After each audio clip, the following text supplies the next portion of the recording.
getting drunk because Spurs is getting relegated or something.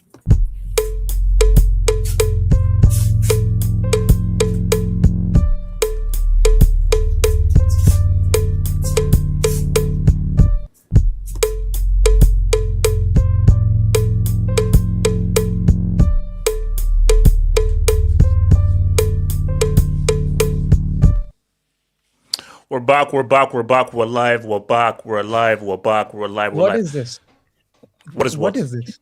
Yeah, what is Two streams. You're on two streams. Oh, so you can see it. Ah, perfect. So, if you're a phone merchant because you're like a Gen Z loser, you can view this in the vertical view.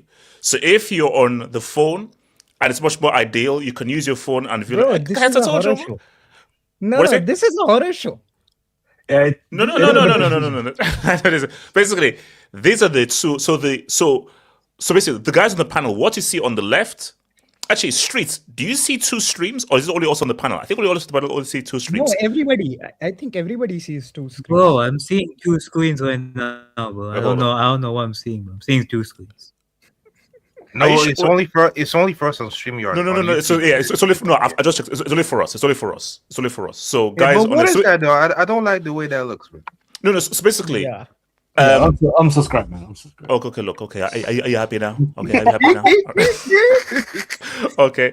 No. So basically, put it this way: on the left, that is how guys who view. So guys, you can view the stream on your phone in a vertical view. It has a different view on phone. Yeah, it has a different view. Yes. So basically, when you're on the phone, that's how it will look. So it's a lot more dynamic and everything. No, but it looks like YouTube Shorts or the thing they do on Instagram. Yeah. That basically StreamYard have a thing of like, so if it's like for YouTube shots and everything, it's much more ideal space. Look, I'm trying to advance that everything. So guys, welcome. We're back here. Everything okay? Let's not confuse the guys. We're back here. We're live. We're live, man. So okay, Slade. I don't know whether that's something from how. Hey, AJ, you're gonna have to work very hard tonight to recognize everybody. Oh, so wait, what were you saying? You're gonna have to work very hard tonight. No, AJ, I have to leave in a bit. So can I just give my thing right now? I have to leave in a bit. So yeah. Okay, AK, when do you have to leave? You can leave right now, actually. Because like AK does. That's crazy. Because in a couple minutes. No. Okay, but you know what? We'll be here. Trust me. When you're back, how long will the thing take? Don't worry, we'll be here for you to do it because we have a whole schedule to do it, man. I'm not coming back to. I don't think I'm coming back to like. I don't think I'm gonna be here for like. Okay. Well, AK, we have a schedule, so there's no point in you going on the whole thing and everything. So basically, we'll try and be as quickly as possible so you can have your say. So guys, this is what's gonna happen. So guys, we're gonna talk. Well, we're here by Iran, Trump won in Iran and everything like that. But I have a quick questions after that. So once we do Trump, Iran, Israel, everything, we're gonna pop up. And if we have time, Xbox Helix. Xbox Helix. Why is it a topic? Yeah, no, we also talk about Xbox. Bro, because Exactly. it's a hybrid PC Bro. Xbox machine. And I know Casey has been twerking for it. Casey has been twerking for it. No, but they didn't say anything like that, right? They didn't say anything on if it's a hybrid or not. From my side, it's just a console. No. It's a hybrid. It's a PC. Okay, pretty Casey, much a when we get console. there, I'll Pretty explain much to you. a- Casey, trust me. I know. Trust me. It's a hybrid machine, and that's why it's going to cost $1,200. It's a hybrid. So obviously that's like later. That's if we have to later on. But the main thing, Trump right now. Okay, shout out to streets. What up, baby? VIBEZ, we're back, baby. So let me ask a quick question here, and maybe AK, you can combine. Okay, you know what, AK, you'll go first because maybe you can combine this with your view on Iran. So I'm going to ask you a quick question. AK, should Messi be cancelled for going to the White House? Hey, just I think I've said this before.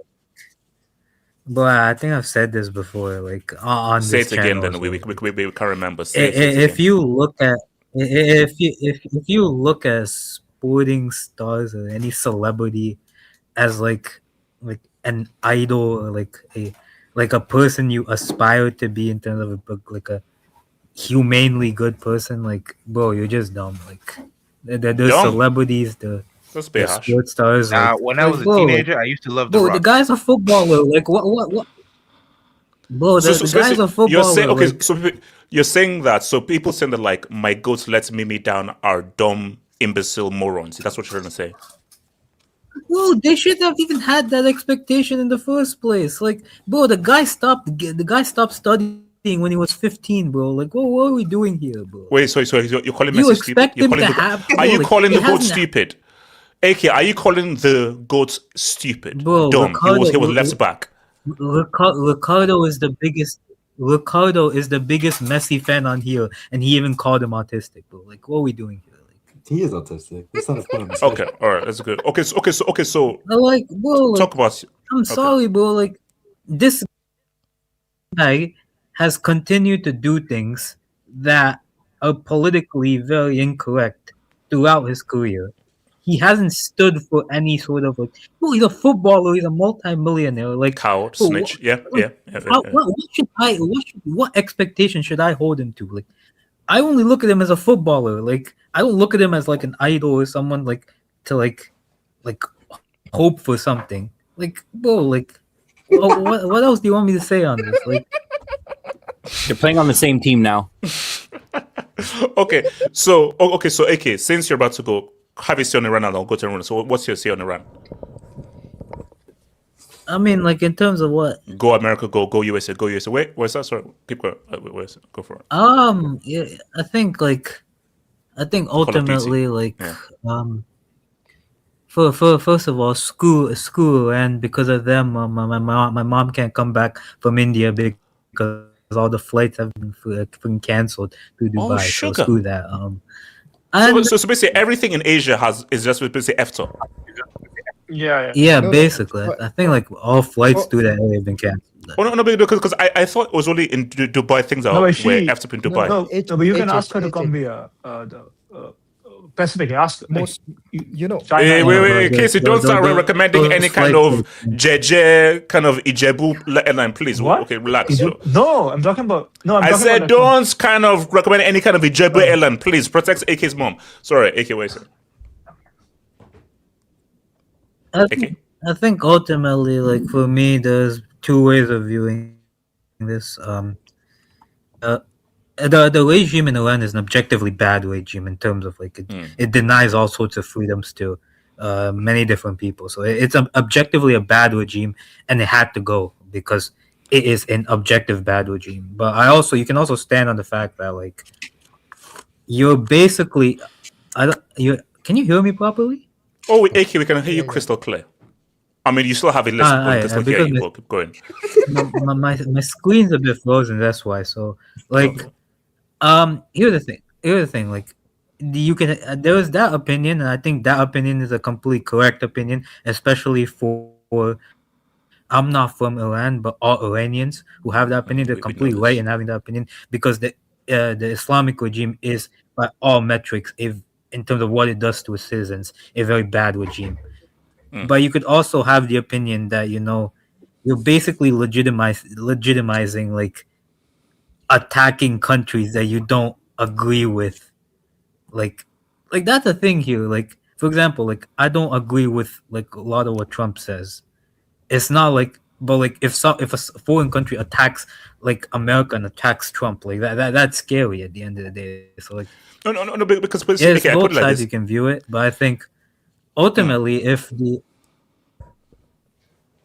No, because basically, ultimately if the Iranian public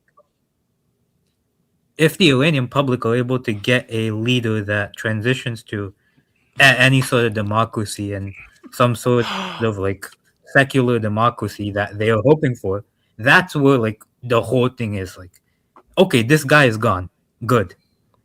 Would this invasion allow you to transition into straightforward democracy? And evidence shows that we haven't seen that. Let's see if we see it now. But like that's where like the thing is, wait, like, AK, no, wait, what do you mean by see it now? See, because AK, my issue is just in response to what you said. You see, AK, you were not born. You literally were just a concept when the Iraq War was announced. Because I fully remember. It just shows how long ago it was. I actually remember it's been announced on radio. Shout out to radio back then. I remember it's been announced on radio that US are about to attack Iran, and Tony Blair said, "What's up, let's not join." It was like 2003, 2004. Like, I remember March 03. It was March 03. Yeah, so you're still using radio at that time for news? Yeah. Wait. Casey, do the math. This is 2003. What else would I be Yeah, I using? saw it on news. I saw it on TV. Wait, HH, they had TVs back then. What are you on about? Yeah, no, I don't get it. Like, this guy actually like. No. Okay, Exactly. but I was in a situation where I couldn't watch it on TV. Wait, HH, like, just tell me just tell me one thing. When the 9/11 attacks happened, did you listen to it on radio or did you watch it on the TV? TV, because I Are you was sure? no. I was in a position where I couldn't watch it on TV. I had to watch it on radio. Guys, I'm not going to reveal my age. But put it this way: But how do I you was in watch a position where how do you watch radio Yeah, I first of all? thought you said you were. Yeah, How do you watch radio radio. first of all? I No, I thought said you at said you were least- 21. HH, you just said you watch radio, so can you describe okay. that for us? Look, from my alternative age, we had to be in our rooms. So when we're in our rooms, having to do Were you our being work punished? and everything like that. You're approaching No, 50. homework.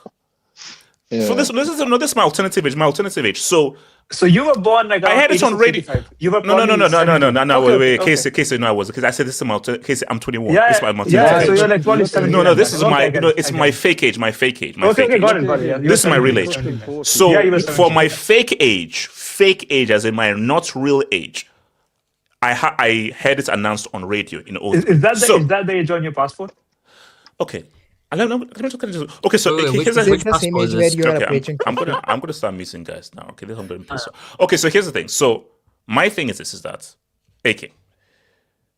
This is literally Groundhog Day. Because they went to Saddam Hussein, horrible regime, horrible person, he's a dictator. They went in, took Saddam Hussein out. Massive celebrations, huge celebrations. Everybody, yeah. They toppled down the whole thing. We saw it all on the news. Fast forward, Iraq is a complete mess. And this so-called democracy has failed. So what I always say is with things like this, there is a short-term gain, there's a long-term cost. In the short term, we are rid of this evil, horrible person. Yes, but there's a cost. Because America ain't doing this for free. America ain't doing this out of the kindness of their hearts. Oh, we want to help you because we're Steve Rogers, aka Captain America. No. There's a cost. And you're going to have to pay that cost in the long term. That's the key. Who is ready to Yeah, just take one this? last thing. Me. I'm here when you Okay. need me. I'm here when you Well, need me. one last Okay. thing. One last thing. Okay, one last thing before you. Yeah? Yeah, that's where I think I do agree with you. I think I don't know how this is going to end up in the future. I mean, they're saying that Sorry, Tommy. Yes, I the did. previous- We all did. Yeah, we all did. Sorry, continue. Yeah, they're saying that the previous Shah's son, I think, he is probably gonna lead the transition into democracy, which that's the whole thing here. And I feel like people are in two different camps. No, here. that's just You can Iranian diaspora. like- That's just Iranian diaspora. That's you can say that that's the point. People, I feel like a lot of people, especially on social media, don't have nuance in terms of what their thinking is, and Nuance on social Like, media, that's crazy. you can agree that the Iranian regime is a horrible regime that needed to go, but also these sort of situations, we have evidence that it doesn't lead to a secular, full functioning democracy. I mean, I hope for them it does lead to a secular, full functioning democracy, but who knows at the end of the day? That's where this is at the end. Actually, I want to hear from Casey from this though. So Yes. Casey, Mr. Israel. Why me? No, 100% HH. Let Casey, him go before everyone. I want to hear from you, Casey. I Yeah, wanna hear let's from go, you. let's Because go. Casey, here's the thing. You give extremely interesting viewpoints.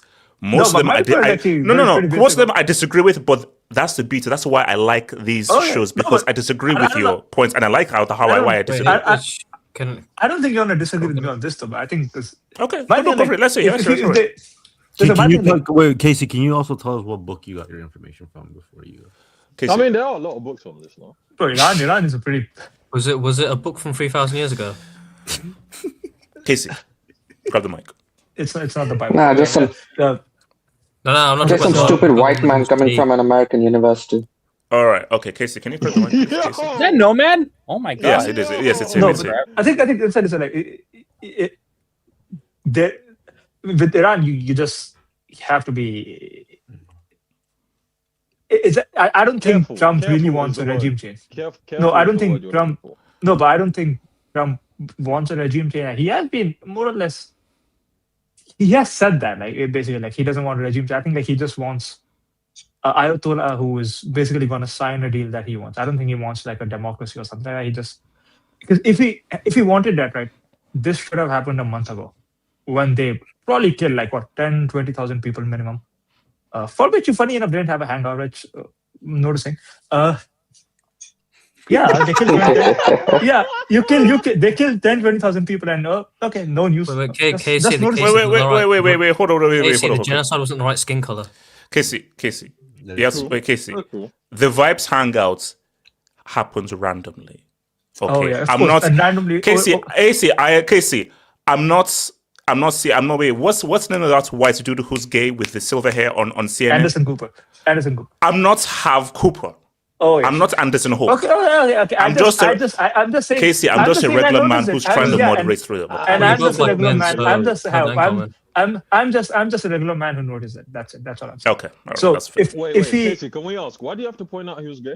Just out of curiosity. You could have just. no, he Casey. said that. I didn't say No, it. Casey, keep going. Keep I was- Gay lives matter. Gay lives Casey, matter. Casey. I think I will maybe KJ, interesting. it's because they have something in common. That's why. Casey. No, but how? Listen. Iran, at the end of the day, like, Iran is actually Persia. Persia is a pretty old civilization. It existed before the horrible events of 7th century. It will exist after this regime goes, which I think like whatever Trump does, it's not gonna survive because the young Iranians, from what I have read, and these are posts that are like pretty anonymous. They are not particularly religious people. They're pretty secular. So whatever Trump does, I think like if they want a regime change, it has to come from within the country. Which again they did try last month, and well, we know what happened to them.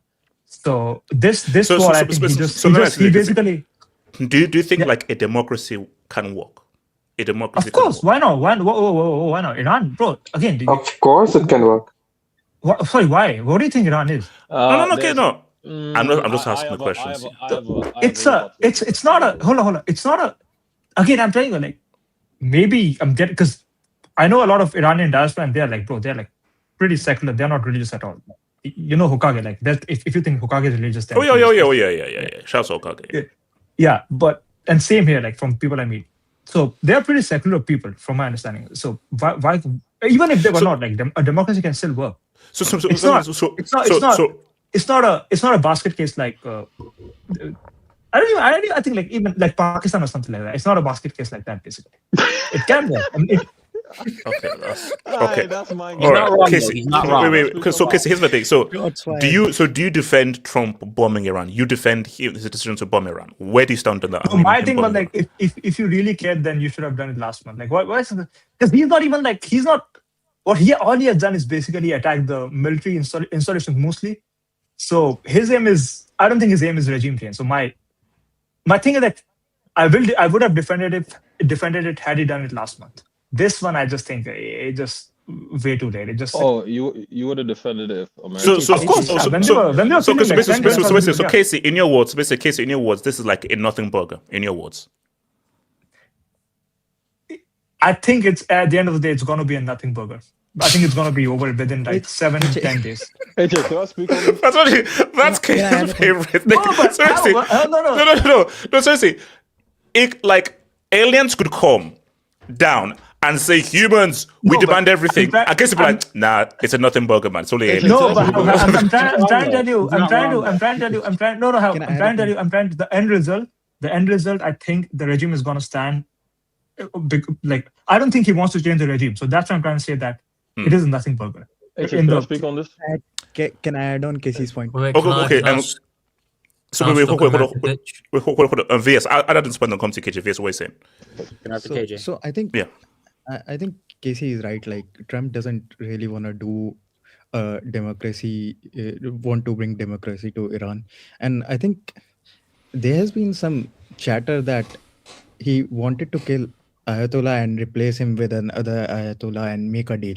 But apparently, they bombed so many Ayatollahs that the next Ayatollah they might have chosen to have a deal, they also killed him. The Israelis and USA went so hard that they might have killed the next guy they wanted to deal with. So Jesus. there's also been a lot of chatter around that.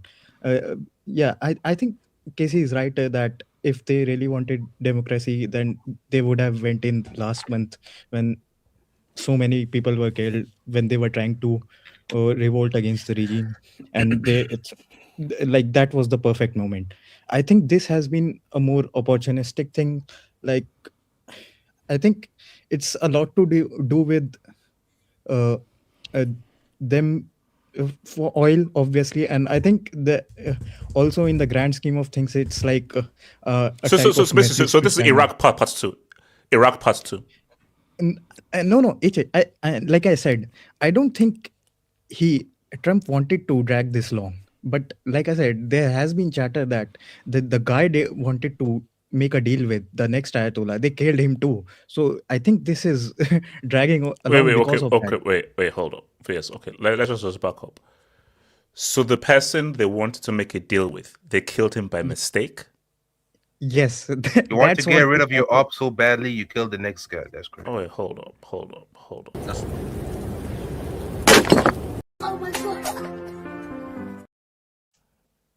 What? Yes. So here's the thing. Most of the bombings that were done, they were done by Israel, and it's even in media you might be seeing that it's more Trump doing the media stuff and Israel doing the bombing and that stuff. I know there are American so on going on, but the main bombings were done by the Israeli IDF and all of them guys. So I think those guys went so hard that they wiped out the next 2 or 3 ayatollahs in line, and that's why this has spilled over. I think the original plan was something like what? Yes. So basically, there was a plan in place, but the IDF got so trigger happy. They just said efforts just leveled everybody. I don't know. I think his son is still alive though. Like his son is apparently impotent, but he's still alive. No, Wait, hold on, wait. Casey, did you just say impotent? Yeah, his son is impotent. Yeah, and he's supposed to be the next. He's apparently the favorite to be the next. That's my game. That's my game. Can I? Yeah, how are you? Like, do you feel? Casey would explain a lot to me. 45 and no. Yeah, I'm not saying anything. So also the other thing is, I think there's also been like reports that Trump doesn't really want the Shah's son, the who has that democracy plan that he wants to bring to Iran. He really tried to resist that. That is why he wanted to make a deal with the next Ayatollah rather than the Pahlavi guy, the Shah's son. He didn't. Yeah, he didn't really want to make him the puppet leader there. He was trying to not go down that path, but because they might have killed the leader of next in line, they might have to install that Shah guy in there. And also the other thing is, I think you asked, like, is this a slippery slope, like attacking another country? My thing is that even if this is opportunistic, like, bro, they killed so many of their own people, and like Casey said, so many Iranians are celebrating, and I was watching some breakdowns from like both sides. There were many Iranian people who were trying to send a message like, we think this is our only chance to fight, like we can't fight from within, we invite USA so that they can liberate us and something like that. Now I can understand, like, this is a slippery slope in the sense that the country might attack you and then they might stay there for months and years on end, like Iraq and Afghanistan. The thing is, so I think it's a question for the panel, like, at what point do you guys think like an intervention is necessary? Like, intervention by who? Intervention by who? Like, no, like in the scenario, like if a country's people are trying to revolt and they are being oppressed by the authoritative leader, and you can't really, even if you try your best, you can't really do anything. Like, would you, and would you want intervention? And No. if Wait, no. So VS, here's this thing. So VS, And here's, justifies the means. wait, no, VS. We don't live in an ideal world. We live in the real world. In an ideal world, there's a thing called the United Nations, who assess threats, and they come together to realize whether, for the moral good, we should intervene. That's in an ideal world. But we don't live in an ideal world. We live in the real world. And in the real world, who has the biggest guns? America. So America decides when to intervene. And if you don't like it, you can talk up and down the UN. Oh, we condemn this. Shut the F up. Sit down. You ain't going to do crap. Someone an expert. It's about who's got the biggest guns. Basically, whoever has the biggest guns decides when to intervene. How? The B-2 bomber is the international law. Like, just get it to your head. You know, B-2 bomber. You know what? Bomber. Yeah, I know what he means. The stealth, the one they used to bomb the nuclear sites. That's the international law. That's it. The one that looks like a UFO. It's just Yeah. Okay, wait, hold on. Look, let me get this done, but then I'll come to you, KJ. So shout out to Talent FC. Talent FC, you need to change that AVI because that AVI is frightening. Oh, what the fuck? What is that? Seriously, what is that? HH got whitened by AI. So Casey, after all this time, hold on. Where was that slap? So Casey, after all this time, you didn't notice what the hell that was. Isn't bleaching common in Africa? Yes. I thought Casey was gonna say it looks good or something. Okay. Percy can meet anyone he wants. He's admired for what he does on the pitch stuffs. How fatherless are football fans? Have expectations on your family, not strangers. Actually, no. This guy normally speaks crap, but it's true. It's true. No, why do you care about Messi does with his personal or political life? Like, Jesus Christ. No. Did you actually hear what Mascherano said? Because they're Why? What did he say? Apparently, he said that this scheduled meeting with, I guess, the president or whatever. First of all, did you change my name to Peru? Yes. Okay. It was a scheduled meeting that was planned 2 months ago, right? And obviously, none of this happened 2 months ago. So they obviously didn't anticipate, and this being even a point of topic, they went in with the assumption that it was only going to be football related, and he wasn't going to make a mention of Iran. So when he went in there, and he said they didn't know, like they didn't know he was going to do this. So when he went in there and said what he said, apparently the team was kind of taken back. They're like, what the hell? Like, okay, we didn't come for this particular reason. And apparently, when behind the scenes, they actually they didn't really see very much of the White House. Like they went in and got out. Like it wasn't really much of it's true. Like they got scammed. Yeah, so they essentially got scammed. Mascherano said it's like, well, I mean, things may have been different had this been gone out during the invitation, but we were already invited to 2 months. Yeah, this is not something that gets organized within a week. Like exactly. No. Like I sit with the NBA. Once you win, it's already scheduled in. Once you win the trophy, it's already scheduled in. I saw Chris Bush in the White House kitchen one time, man. Mascherano essentially said essentially they didn't actually expect him to make any relevance of the Iran bombing and everything. They were kind of just like no. But my thing is that why didn't someone just say, "Yo, Trump, F this, F you," and Stone Cold Stunner? Why not? You remember that last summer when the Club World Cup was taking place and the Juventus squad went? He did something similar then too. Oh yeah. So they should have expected that. No. Trump did troll it. He doesn't do it. KJ, what do you want? So can I speak after? Yeah. I was reading the comments and someone said something rather silly that I actually came across a few days ago. I was watching an interview with, I think it was ABC or NBC, having an interview with the Iranian foreign minister, and the NBC host had the audacity to ask the foreign minister, "It's the month of Ramadan, why are you bombing your Muslim neighbors?" Someone just made that point in the comments. I think it's Gokuya. Well, he's obviously never read a book or he doesn't have a brain, to be fair. But chances are he's probably both, and he's probably the R word as well, but that's fine. The truth is, HH, the anchor tried to trap the foreign minister with this question of why are you bombing your Muslim neighbors? First of all, Iran is bombing American proxies in the Middle East, which is American air bases in Muslim countries. They made it very clear to their Muslim neighbors, right, that we are not bombing you. We are bombing American interests. So that's a normal thing that you do in war. Everyone does that. Americans do that.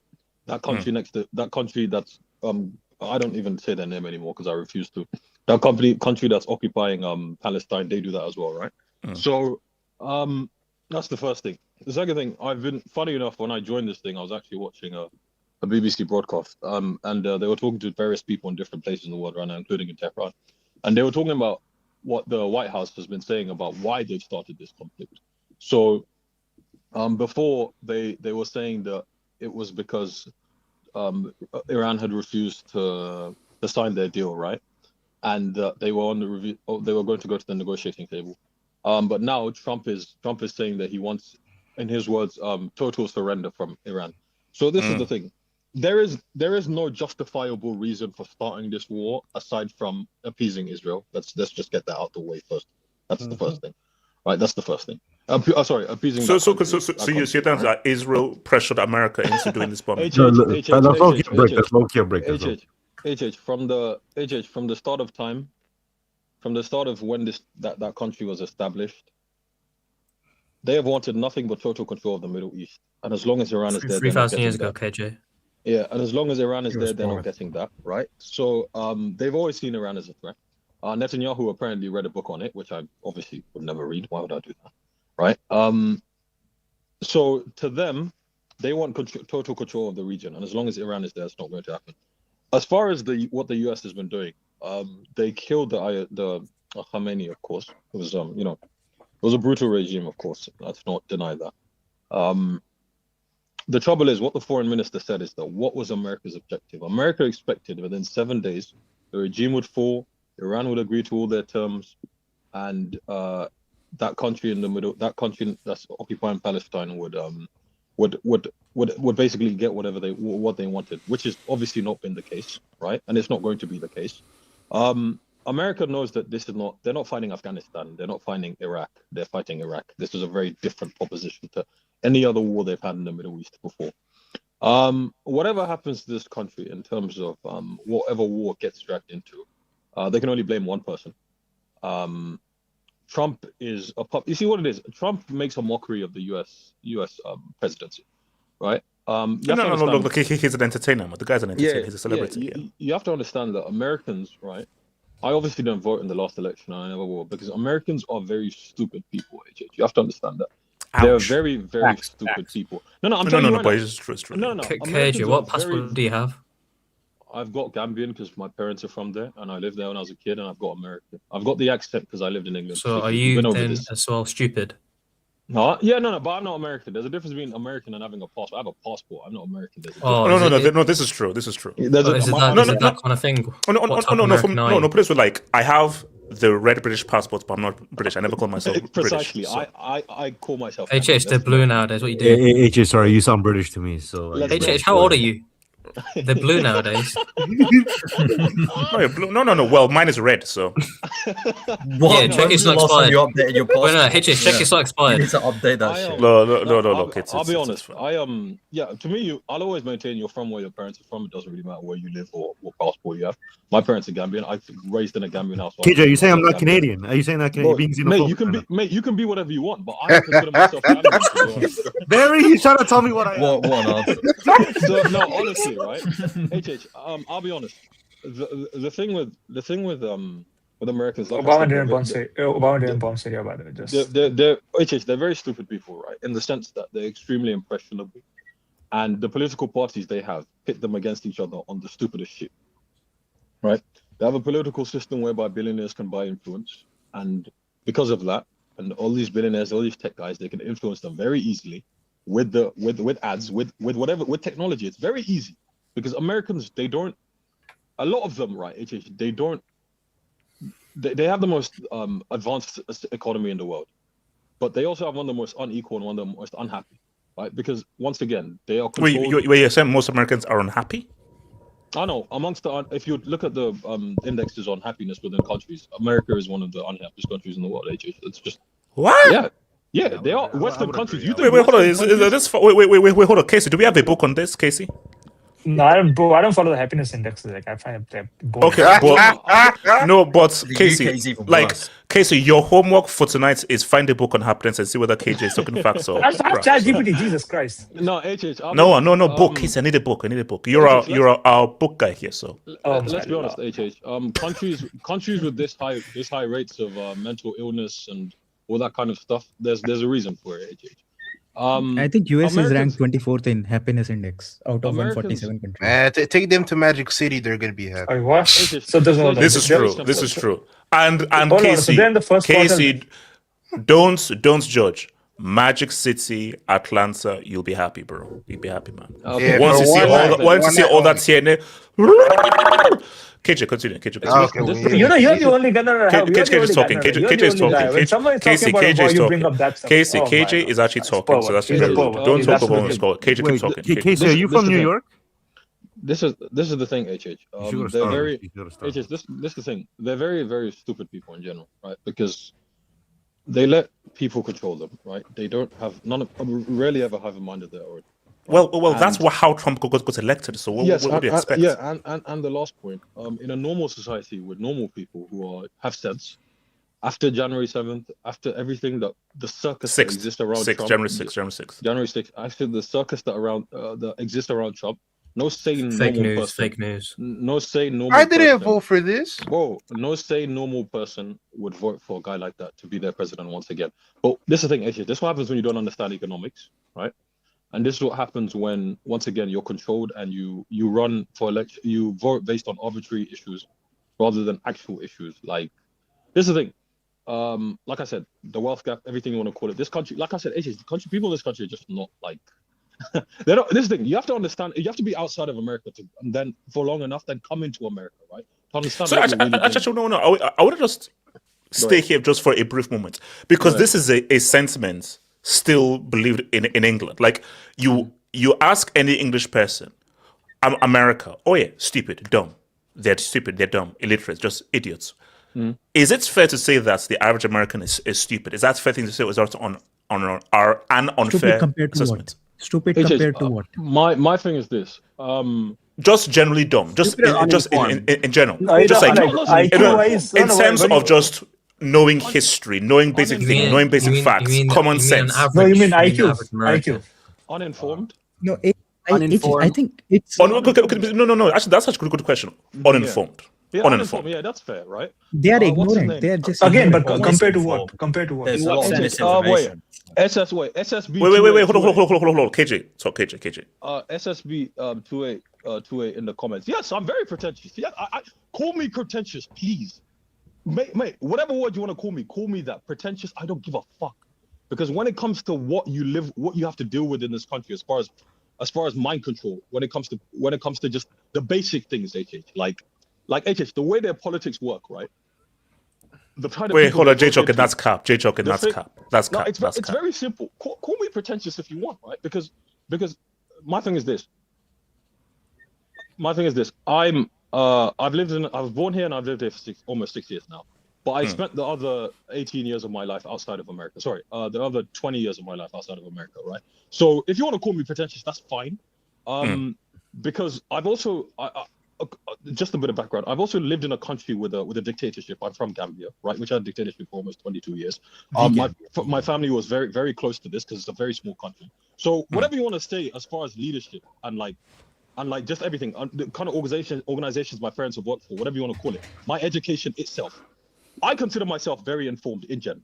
I don't know everything in the world, but I consider myself very informed. And I also think I have critical thinking ability, right? Americans lack critical thinking ability. It's very simple, right? Yeah. So the things that they fight each other on are arbitrary, and when it comes to how they affect their life, they can never come together. They will come together.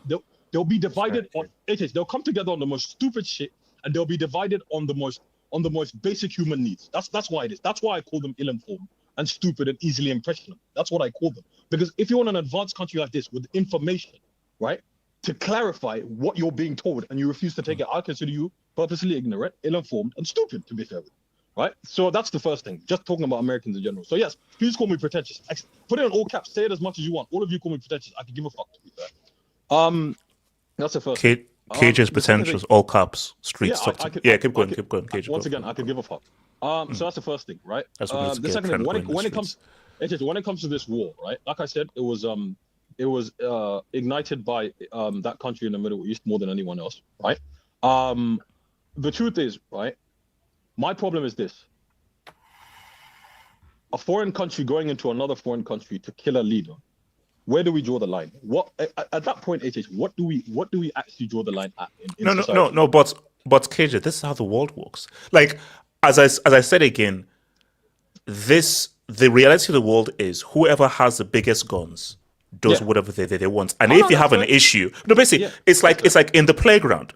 Yeah. I'm the strongest kid, and I go around and just punch someone. Hey, you want some? Fight me. Yeah. That's just the reality. So there's nothing about drawing the line. This is how the world works. It's almost like the rule of the jungle. I'm the strongest. I know I'm the strongest. So therefore, I am going to operate in a mindset that I'm the strongest. Can I ask you something? Go ahead, mate. Go ahead. You're talking about we're talking about Israel, right? Okay. Yeah, that country. Israel. No, it is the. Since you speak of no. Since you say you're so informed, can I just ask you something? They're gonna go IQ for IQ now. No, can I ask you? Can I ask something? Yeah, go. Before the savagery of the Rashidians began in 7th century, who controlled Jerusalem before that? Since you say it's Palestine, there was no but go on. Who controlled Jerusalem before that? I imagine before the Rashtridian savages started raping, pillaging Middle East, who controlled it? Yeah, I imagine. Sex slavery also on site. Yeah, no, Iran, they did it with Iran also. Yeah, no, it was those people. Who? No, say it. Hey, see, when you ask a question, you have to let the person respond. That's how. Yeah, go on, answer. I imagine you're going to tell me. Go ahead. Because it was the Romans. Okay, that's fine. Yeah, it was Romans. Yeah. Keep going. What's your point? No, my point is that you saying that they want to control the Middle East. Like I'm trying to tell you, how do you think? First of all, they don't want to control the Middle East. They don't give two donkey shits. How do you think Middle East is all Islamic right now? First, also Iran is not even like Iran is Shia. Like why do you care? Like I mean, why do you care about? No, but Casey, you have to understand something. I do. No, but my thing. No, you know what my issue with it? Go ahead. Islam can conquer everything. And suddenly when there's a pushback, human rights, that. Whoa. It's called people actually fighting back. And that's what's happening. For 1,400 years, you guys have been conquering. But actually you stop. Yeah, it's called fighting back. Simple as that. Okay, wait, hold on. No, let me just say something. They are on the... Wait, guys, we have to... we can't just do this. We have to speak what it said. Okay, Casey, land your points. Cage, don't talk over him. No, Casey, land your points. I don't want to. I'm just trying to say that this what you're saying is happening in Middle East has been happening forever. Like they have been fighting each other forever. It's actually probably the most. Yes, so this I don't understand like what is so new in this. It just there's this one tiny there's one tiny non-Muslim state, one tiny non-Muslim state that has literally. God knows, like that has made you all psychotic. That's what it has done. Yeah. That's it. How? Yeah. How is it You see, made a no. psychotic? No. Let me land. No, bro. You're saying Okay, wait. Hold on. Okay, wait. No. Casey, last thing, and then if you wanna criticize them based on like West Bank, Gaza, sure, but like going so far as Iran, anything happening in Syria, bro, like they're not that powerful. Like relax. That's what I'm trying to tell you. Okay, that's they're not that powerful. Okay. Casey, can KJ now respond? KJ. It's very clear that you're doing whataboutism. That's what it is. You're not focusing on the real issue. You're focusing on whataboutism. So what Muslims did all those years ago, why is it that they're still doing? No. KJ, talk. Yeah, the things that Muslims have done in the past. Why is it a problem for them to? Why is it a problem for them to do it right now? Right? What's it called? I already know that India is trying to deal with Israel, right? With that country, which is fine, which is whatever, right? I don't know your political views on your country, but that's neither here nor there. This is the thing.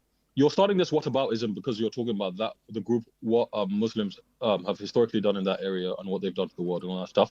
And not only Muslims, everyone else. And at no point have I ever, right, Exactly, disingenuous. At no point have I ever supported it and said that it's good or justified it, right? And then when it comes to, because this is the thing, you I know what you are, Casey. You're one of those good immigrant people. I know exactly what you are. I don't need to. What the heck is that? Whoa. Okay, cover.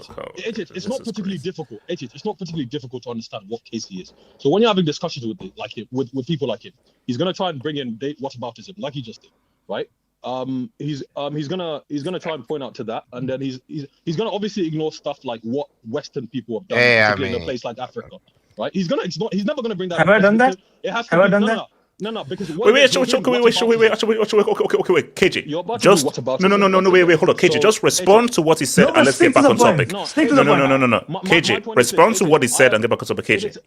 At no point have I ever supported it, and I do not justify it. This is my problem. I do not support it, and I do not justify what it is that Arabs have done historically to the world. I have not said that, and I do not justify it. What I'm talking about is what the modern day has happened today. What we should not do is sit here and say that history should be repeated. Because if we're going to do that, then the world is going to freaking end. We're not going to get anywhere, right? My problem is this. I have a problem with that country in the Middle East regarding what they're doing in Gaza, 100%, right? What they're doing is enticing, right, the most powerful military in the world into further conflicts into areas where they do not need to bring conflict. That is my problem with that country, right? So that's my problem. That's what we're focusing on here. I stated this very clearly, right?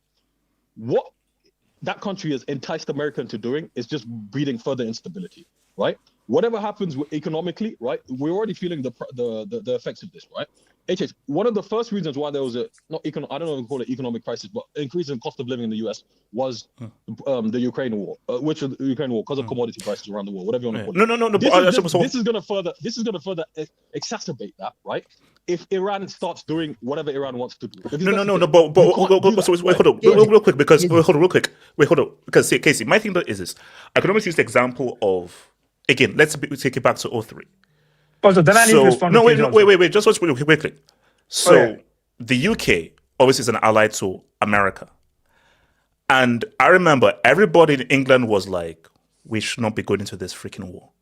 But Tony Blair, being the moron and the stooge he was, followed George Bush's lead, went into the war, and that clearly destroyed Tony Blair's legacy. And before then, he was arguably one of the most famous prime ministers in England's history. But by you just being dragged into whatever America was doing, you screwed your legacy and everyone turned against in England. Similar to if you're American, you're like, wait, why do we have to do everything that Israel does? So Israel, whatever issues they have and everything, okay, that's fine. But you're literally dragging us into whatever agenda you have. So if I'm American, I'm like, wait, why the heck do we have to do everything that Israel does? Because you don't know the whole thing. That's what I'm trying to say. It's not Israel. Like every country in the Middle East, be it Saudi Arabia, be it your UAE, not Oman, Saudi Arabia, UAE, and like all these Gulf states, they want Iran, the regime out more than Israel actually. The Crown Prince of Saudi literally said that if somehow Iran gets nuclear bombs, they also want them. It's Habib, you seem to think the Kurdish people who are like all over Iran and in Turkey, they want the regime out. Like my issue with Cage is like he just keeps on bringing that one nation. Bro, Shia versus Sunni has nothing to do with Israel. Like literally, Shias and Sunnis have been killing each other for since Ali, like the fourth caliph. Like they have been killing each other since then. It has nothing to do with that. Wait. Actually, wait. Hold on. Hold up. Okay, so Dajo. So VS, since you've already spoken, I'm going to leave it space so Dajo come in because Dajo is actually from Iran. So Dajo, there's a space for you. Come in, and then I want you to give the Iranian perspective here. So I said let me come to Slade. Slade, talk to me. Really quickly, I just want to play a clip that came across, I found on Instagram, on YouTube. Sorry. Our president will start a war with Iran because he has absolutely no ability to negotiate. He's weak and he's ineffective. So the only way he figures that he's going to get reelected, and as sure as you're sitting there, is to start a war with Iran. Now, that was November 16th. I know that clip. Yeah. About Sorry, Obama. sorry. What year was that again? Say the year again. 2011. 2011. Mm. This is in the context of him calling Obama weak and doing something that Obama never did. With this whole regime change thing, I feel like it's the same thing with Venezuela. It's incredibly half-assed and incredibly lazy because like you're taking out a leader, but then you're not actually changing the regime like per se. Like the whole thing would have to go like how they did in Venezuela where they just took out Maduro, but they let his vice president run the country and they didn't change anything else. So it's just like no, because like, my question is, and again, we want to know: in the long term, will Iran be better off? That's the question. I mean, will they be better off in the long term? If not with this, not with the US's foreign policy and the way that the West interacts with it, because like Iran does warrant a lot of hostility for their use of proxies throughout the Middle East. But you have to understand the whole reason I wanted to touch on the point before of about, we want a stable democracy in Iran. Iran had that in 1953 and the United States and the UK overthrew it. That's why they're in the situation today they are in today. In terms of, who's going to come next, that bum, that Pahlavi Reza, whatever his name is, like he cannot be in charge because he hasn't been to Iran since he was like a boy or whatever. I know you said Dajo's Iranian. He can correct me on that if I'm wrong. But I just, in terms of like the worst case scenario, a boots on the ground invasion, it's going to be an absolute bloodbath. Like, do not be mistaken. The Iranian state is going to fall pretty quickly. But the thing is, their military is designed on insurgency. So it's basically what you saw in like Vietnam. So they're going to dig in, and it's a very mountainous country too. So it's a plateau. And they have 90 million people. So that's 3 times Iraq. And also their proxies all throughout the Middle East. So American I think that was the issue with the Iraq, because guys are like, wait a minute, America has all this military, that's what I'm going. But the thing though is the difficulty of going there with the boots on the ground and navigating the particular kind of terrain that Iraq was, knowing that you're going, it's almost like playing home and away. You're going away, playing on someo's stuff. That's why it's dragged and dragged and dragged and dragged. This is the thing. This is the thing. Repeated U.S. military exercises have shown that the United States will fail their objective before they even overthrow the government. I believe the Marine Corps did it in 2003. That was the first one, and then repeatedly after that. So the people in the military absolutely know that this is a horrible idea, and there will be U.S. military casualties in the thousands. For civilian casualties, it's going to be a lot worse. So this will absolutely be a bloodbath. That's just for Iran. When you think about all their other proxies throughout the Middle East, we expect to see a lot of U.S. assets, a lot of U.S. bases all throughout the area targeted. Definitely Israel too. I do agree with KJ's sentiment, not all the way, but like I think it's incredibly dishonest to just dismiss the notion of Israel having no part in it. We have Benjamin Netanyahu since the 80s.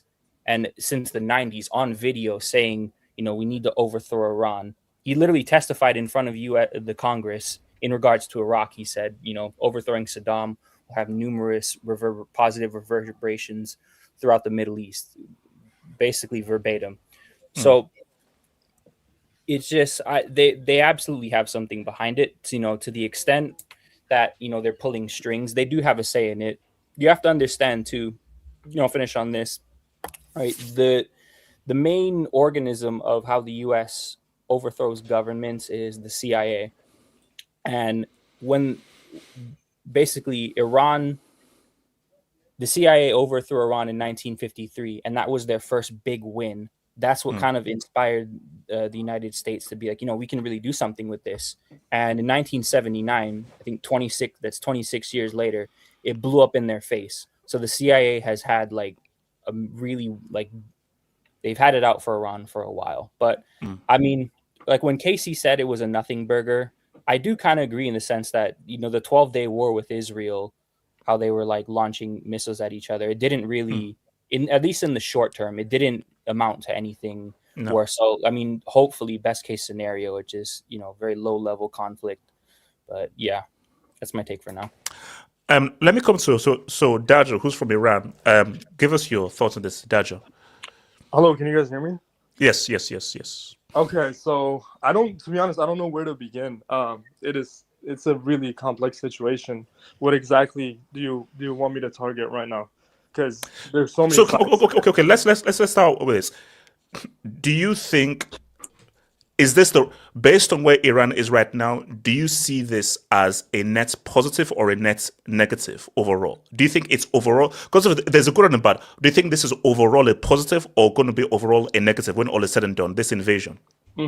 So I know one thing, and that is that overall, ever since the Islamic regime has been put in place, ever since the revolution in 1979, we have slowly seeing the life of the Iranians, like the average life, degrade. So over the long run, we are hoping for a better change because this government hopefully will be gone. But will there be a lot of casualties? Yes. Will there be a lot of I don't know, a lot of uncertainty? Most definitely. So that's my take on it.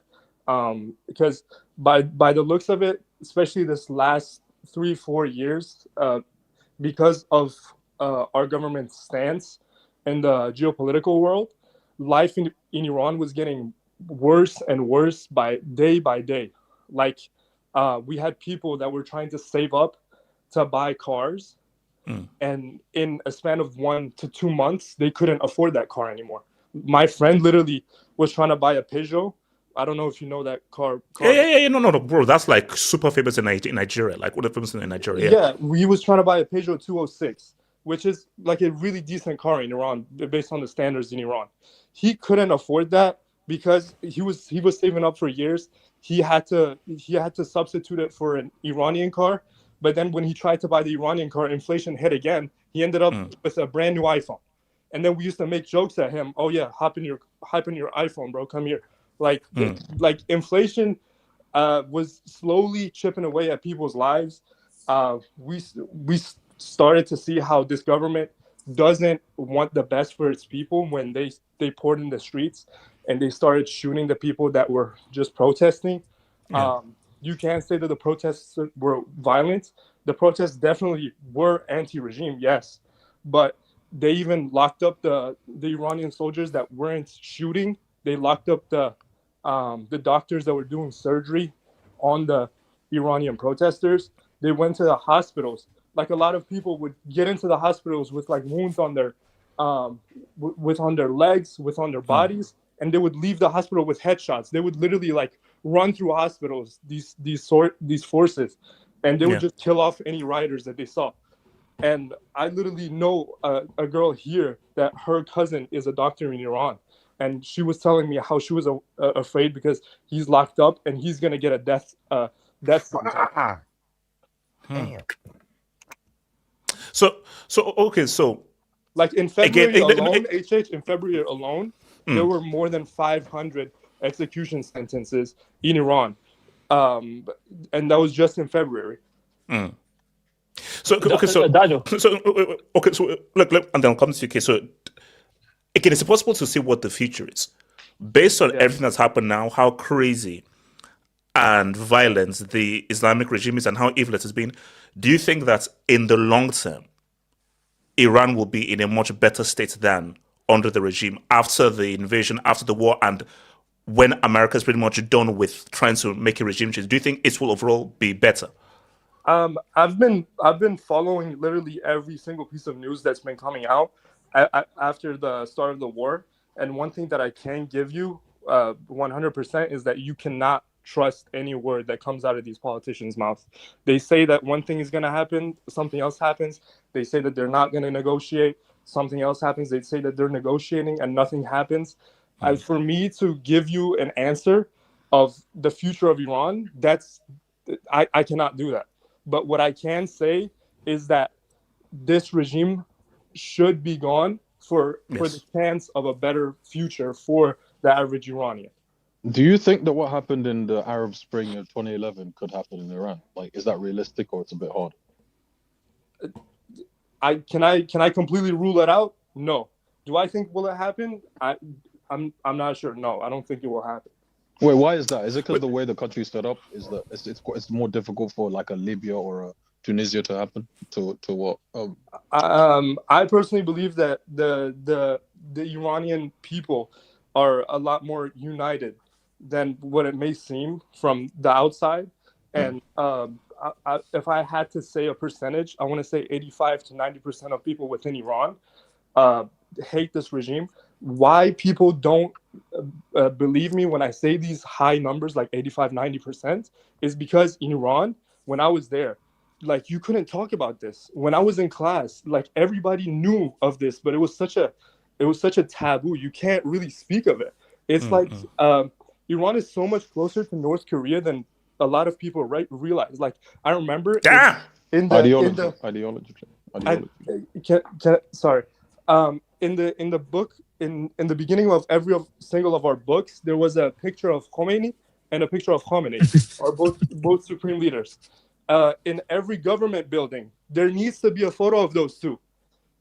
Like I remember when I was a kid, I grew up feeling like this guy was like a godsend. I didn't think that he was one human. Like he had a mom and a dad. And you guys can laugh, but this. Oh no! I'm not. No! Wait! Hold on. I'm not laughing at Harry. I'm just because I know what that is. I know because again, it's almost a little bit similar because we had a guy called Abacha in Nigeria. Yeah. It's pretty much similar. Like the guy was like literally like almost like a demigod. You couldn't say anything against him, and that guy ruled with an iron fist. So it was similar with Abacha in the 90s in Nigeria. So.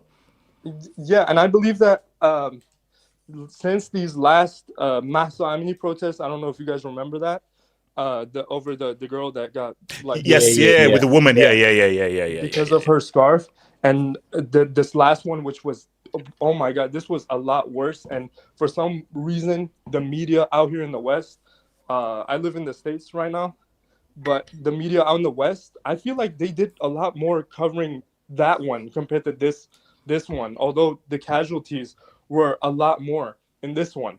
Like my cousin got shot. Two of my cousins got shot in this one. And thankfully they're okay. But I don't know. I feel like the last one, Mahsa Amini, there was a lot more attention online on it.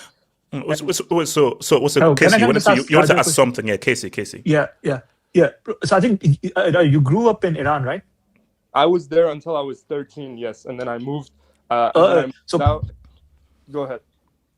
Okay, so I know people like some of people like in my class, like they grew up here, but their parents are like they came during 82, 83, like just after the Khomeini revolution, quote unquote revolution. Okay, so from my understanding, the Iranian diaspora, at least in New York, New Jersey, and even California, they are very much pro-Shah. Correct. Is that the feeling you get like within Iran also, or is it like just they hate the Shah? That's a great question. I genuinely, from all the videos that I've seen in Iran, that's literally the only flag that you've seen and the only opposition that you've seen lion one to the current regime, Javid Shah or like Zindabad Shah. Like they're talking about the Shah because that's literally all we have. Like we don't have any other candidates. Is it the best candidate? Who knows? But is it the only candidate we have? It is the only candidate we have. And is Trump going to talk about this candidate or is he going to do something else with someone that he chooses? We don't know. How would the Shah even like get a strong? How would he? Because he doesn't have military. Because he has like he wouldn't have military support, right? He'd have to get it from the US. I'm asking AJ. Can I speak on this? Are you asking who you yeah. So Dajo, answer that and I'll come to Nomad then. So to be honest, I would love to know the answer to that question as well. He has said that he has groups that he has under his control within Iran that are ready to like be mobilized when the time comes. But do we know that for certain? No, we don't. And even if he did, I wouldn't think that you would reveal that. I have a quick question. Just Okay, another wait, quick no, hold on. Nomad, go for it. Nomad. Yeah, I mean, what do you want to know about this? The historical aspect, the geopolitical aspect, the economical aspect? We're getting everyone's viewpoint. So they attacked Iran. Where do you stand with it? Is it good? Is it bad? Do you think this will be good in the long term? Is this a net positive, a net negative? Well, what's the fetish with history? No, but it's not my fetish, but the people in that area, that entire area, they're obsessed with history and they look at everything through a historical prism. So even we have to look through that prism to understand where they're coming from. Right? Context, yes. Oh, yeah, it doesn't matter what we think. We should know how they think, right? When we're talking about someone else. So the thing is, whether this would be in the end a net positive or net negative, I think it's too soon to comment on that because we haven't yet seen any like definite, definitive progression on the course of events in Iran up till now. Like the things are still, in flux. And so what happens to the current regime, who takes over, whether it's the Reza Pahlavi or the Ayatollah's successor, or maybe someone else, I don't know, maybe an American puppet, you can never, say. So I think whether it be a net negative or net positive, it's difficult to say. But one thing is for sure, like if a regime change takes place, if someone else takes over, it'll take at least a few years to for all of the processes and all of the democratic institutions to form and for things to settle, and that in turn could turn out to be a net positive. Because the thing is, about democracy, the biggest thing that is positive about democracy, that's why I'm super pro democracy. Like I'm completely pro democracy. But no, real quick. Democracy doesn't work for every country in the world. Yeah, true. No, but it doesn't. It absolutely does. But here's the thing. There's at least that window of opportunity that's left open in a democracy. Maybe someone can come and change things. People can at least change. People can elect someone into power. People can elect someone out of power. At least there's that window of opportunity that exists. Even in the worst democracies in the world, something could happen. At least that possibility exists. However slim that possibility may be. But in non-democratic countries, like you've been dealt with a bad hand, just live with it and die with it. This is your life now. There isn't shit you can do about it. So that's the kind of I can't even imagine actually, because I was born and raised in a democracy and a vibrant democracy in that.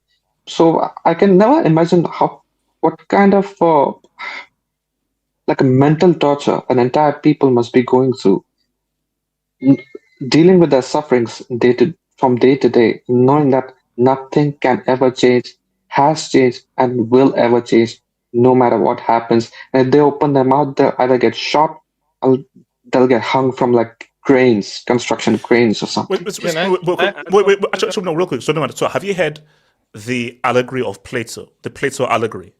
Yeah, Plato.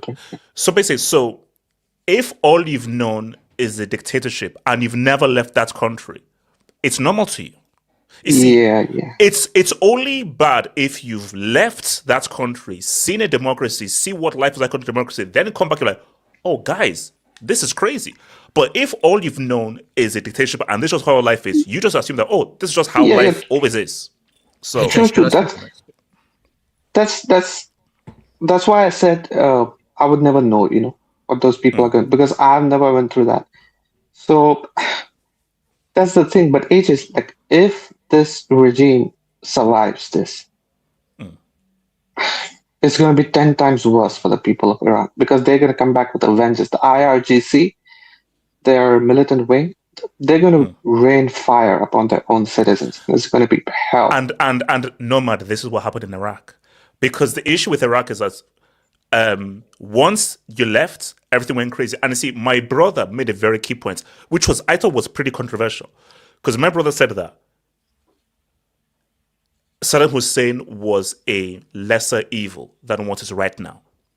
You have That is to, true. because you have two evils. Saddam Hussein was evil.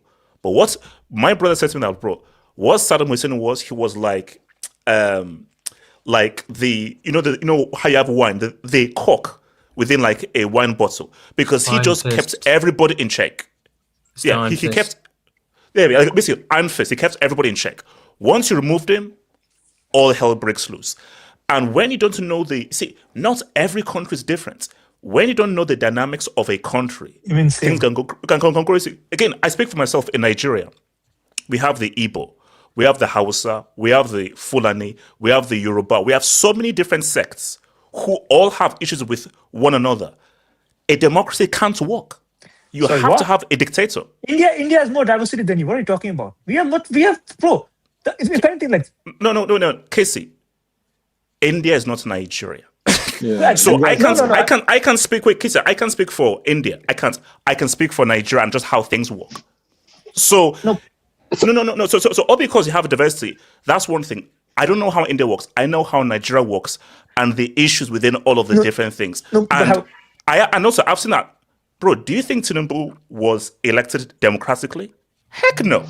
Yes. No, I saw the results. I saw he won about 98% of the vote. And do you think that was legitimate 98%? You see, Casey, come on, see, Casey, you're smarter than that. Casey, you're smarter. Casey, do you truly believe that? He's a very popular leader, bro. He's a very, very popular leader. Okay, see, Casey. No, Casey, hold on, Bati. Wait, quickly. But Casey, this is why. Quickly, Casey, this is why. You have to speak with experience. Again, Casey, I can speak for India. I can't. You know India better than I do. But what the hell? This guy's in a drive-through. Yeah, I think he's a drive-through. Someone getting No. That was the point I was making. This guy picked up a double Big Mac after criticizing America, man. No, that was the point I was making, though. No. I was trying to say. No, my point was different. I was trying to say the only way. Literally, the only way a diverse country like India actually stays united is because of a democracy. Like, because we have an example, like our neighbors, Pakistan and Bangladesh. Pakistan was one country. Like, Pakistan and Bangladesh belong to the same country, but because the leaders in what was called East Pakistan, the Mujibur Rahman, like they were the Bangla, forgot the name of the party, but they won the election, and the elites in West Pakistan said no, we don't recognize it. So basically, they broke down all the democratic norms, and then a revolt started. And now, I'm just trying to say, like, for subcontinent, like only democracy can work. Like nothing else can work in India. Literally, India will break down if you go with democracy. No. But again, but honestly, that every country is different.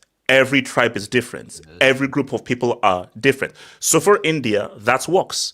In Nigeria, now maybe we can reach a point when the younger generation comes through and we're going to have full democracy. But when we have the issue of the younger generation, the current generation, and the older generation, full-on genuine democracy can't work in Nigeria, and it hasn't worked. So sorry, no. So I was just saying that as Nigeria is still technically a democracy, right? Yes. So at least,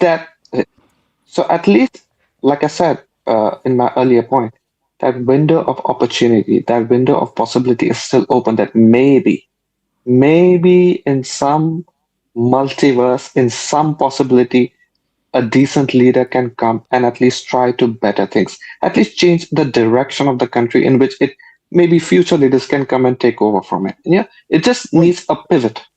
It just needs a pivot, and for that pivot. No, let me finish. And for that pivot to happen, you need democracy, because pivots don't happen in non-democracy. It can't. So there's and as for the geopolitical aspect of this thing, this is where now I think me and Casey are gonna be on the same page. Like I've said it on earlier streams as well, on earlier VIBEZ Hangouts. This whole like propaganda, this entire propaganda that there's this bunch of Israelis, in the American Congress and in the American Senate, and whispering things into Trump's ear. Have you heard of and AIPAC? using their connects in Wall Street and in the military-industrial complex, supplying weapons to Israel, and then holding back these political donations from both the political parties and making them do things. I told you, it's just all this absolute fucking bullshit. Oh, so it's all I've spoken to people. I've spoken. Wait, No. hold on. Let I've Nomad spoken land. to Let Nomad land. people. Everybody will have their I've chance to spoken speak. to people. Nomad. I've spoken to people who have worked under Obama in the first administration through a family friend. He explained to me everything, and he just tells me America does what's beneficial to America. And by America, I don't mean the American people. I mean the American political and financial elite. What they want, they get. Israel does what America wants it to do in the Middle East. America wants the Middle East, not Israel. Israel does what it is told. Israel is America's deputy in the Middle East. Never forget that. Israel needs America more than America needs Israel. Never forget that. Hey, do you want to hear something? So that's why I keep saying what America says Israel does, because Israel literally has no one else that's going to write a blank check to it just to be able to survive, because it's surrounded by all sides with antagonistic countries. But that's why I'm saying that this is all the American deep state. And this has been in the plans for 6 months, which started with the whole Venezuelan project. It's all about oil. They were trying to pressurize Iran to come to the discussion table and to sort these things out after the Abraham Accord. But they were not ready to do that. So this was the only thing that they could do. They first took control of the Venezuelan oil. They took all of their Middle Eastern allies, Saudi, UAE, under confidence. They told Qatar to shut the fuck up and keep quiet. And then also, Pakistan. The whole Pakistan, Saudi Arabia, these meetings and these connections that happened last month or two, that was also part of it. And now they're just trying to pressurize Israel to basically come to the discussion table. They're not here to do a regime change, and they knew that attacking Israel is going to choke up all the oil supplies, and that's going to give them even more leverage now that they have hands on Venezuelan energy. So this Iran. Yeah, Iran. I'm talking about Iran. So this people don't understand. Like, America is such an insular, self-obsessed, self-consumed country and a people. They have their heads so far up their asses that you don't know where they begin and where they end.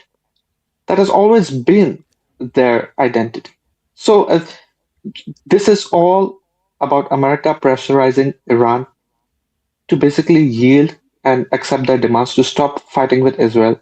Just be what Saudi Arabia is, UAE is, become, even if not a democracy, at least become an economical power, be a decent country, have decent economic relationships with everyone, instead of what they are now, which is a basket case. So that is what they're trying to do, and they're pressurizing Iran to do it. Like, they're just using Israel to accomplish that, to kill two birds with one stone. That's it. Yeah. All right. Hold on. Let me come to Ricardo, then to Chronicle, and then to Barry. Ricardo. All right. So, I think everybody has said quite a bit of things from multiple angles. So what in specifically are the question you're posing? So basically, my thing is, again, the invasion of Iran, do you think it's a net positive or net negative in the long run? Do you think this will eventually be beneficial for Iran in the long run, looking at just how evil the Islamic Iran has been, killing their own people? Or do you think in the long run, this could be Iraq part 2? They could actually become worse off than where they were? Right now, everything is just kind of based on, I guess, like measure and assumption based on the history. Like, as everybody said, like, this part of the world is very, very deeply in love with history, which, if you love history, one thing I highly, highly disagree with is thinking that history repeats itself. That notion isn't exactly true. Just because things happen for particular reasons. They don't just happen. It's not like you can just predict what's going to happen because no. history repeats itself, right? No. But you see patterns, though. Broad strokes. There are broad strokes, not specific, but you see broad strokes. Yeah. But I mean, what I'm saying is that ultimately, even if you see patterns, it doesn't necessarily mean the outcome is always the same. I think a lot of people always paint it as the same because the outcome comes the same, but what leads to that outcome isn't necessarily always the same. That might have been a bit confusing, but with the whole thing with Iran, I can see why people think that, oh, this is going to be another case of what happened in another country in the Middle East, just because every time there's American intervention in the Middle East, there tends to be a result that's pretty common, right? Now, where I differ is that not necessarily with Iran and what the outcome can be, is the notion that, okay, well, every time there's been American intervention, let's say in this case with Venezuela, the same thing's going to happen just because American interventions never pan out well. Now, the reason why I push back on that notion is because you have to look at the parameters of where Iran is and where Venezuela is. I think when you look at where Iran is, the level of hostility that country brought upon itself, and generally the makeup, the history, especially in recent times, of how things operate in that pretty much that war-torn area, it leads to a lot more reaction. Whereas in, I say, South America, for example, American intervention hasn't been as present, as consistent as the Middle East. So, I mean, some people that I've heard from, at least from Panamanians, you could say that the Panamanian intervention from America, and I believe it was at 89, was actually successful for their country, right? Now, granted, Panama is a small country, so that's another parameter that people need to take in. Hence why, for example, even Bukele, him being so successful in El Salvador is because of the size of the country is very small. You can't do what he did in a larger country, let's say Mexico, for example, right? That'd be quite near impossible. So I don't think for one, you can really judge what's going to happen in Iran or even what's going to happen in Venezuela if you operate on the idea, well, history repeats itself, just because we actually don't know.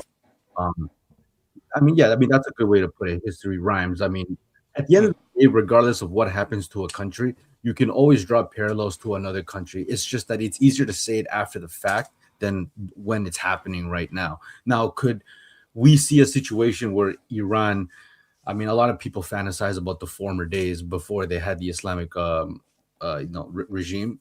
I mean, I don't know. That completely depends, because there's a lot of people that grew up in Iran not knowing what those times were, right? It's the same thing with Venezuela. Though it's a bit shorter because it's like 20x years, there are a lot of people who live in Venezuela that actually lived when Venezuela was not under Maduro.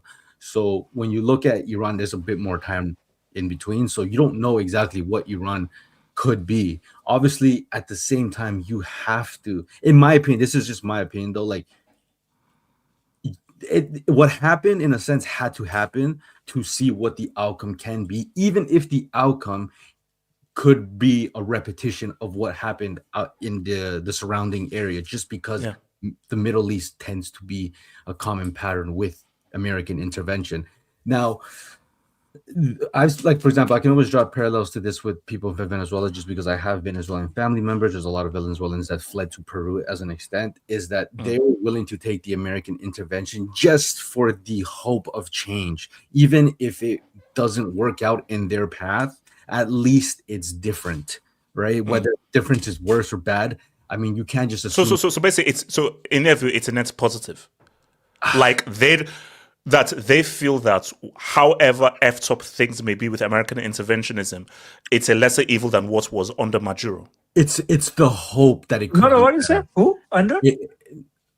Under Maduro.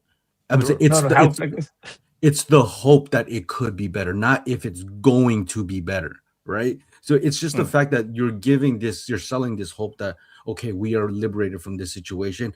Hopefully things get better. Whether it gets better is a different question, right? And that's where the skepticism of American intervention kicks in.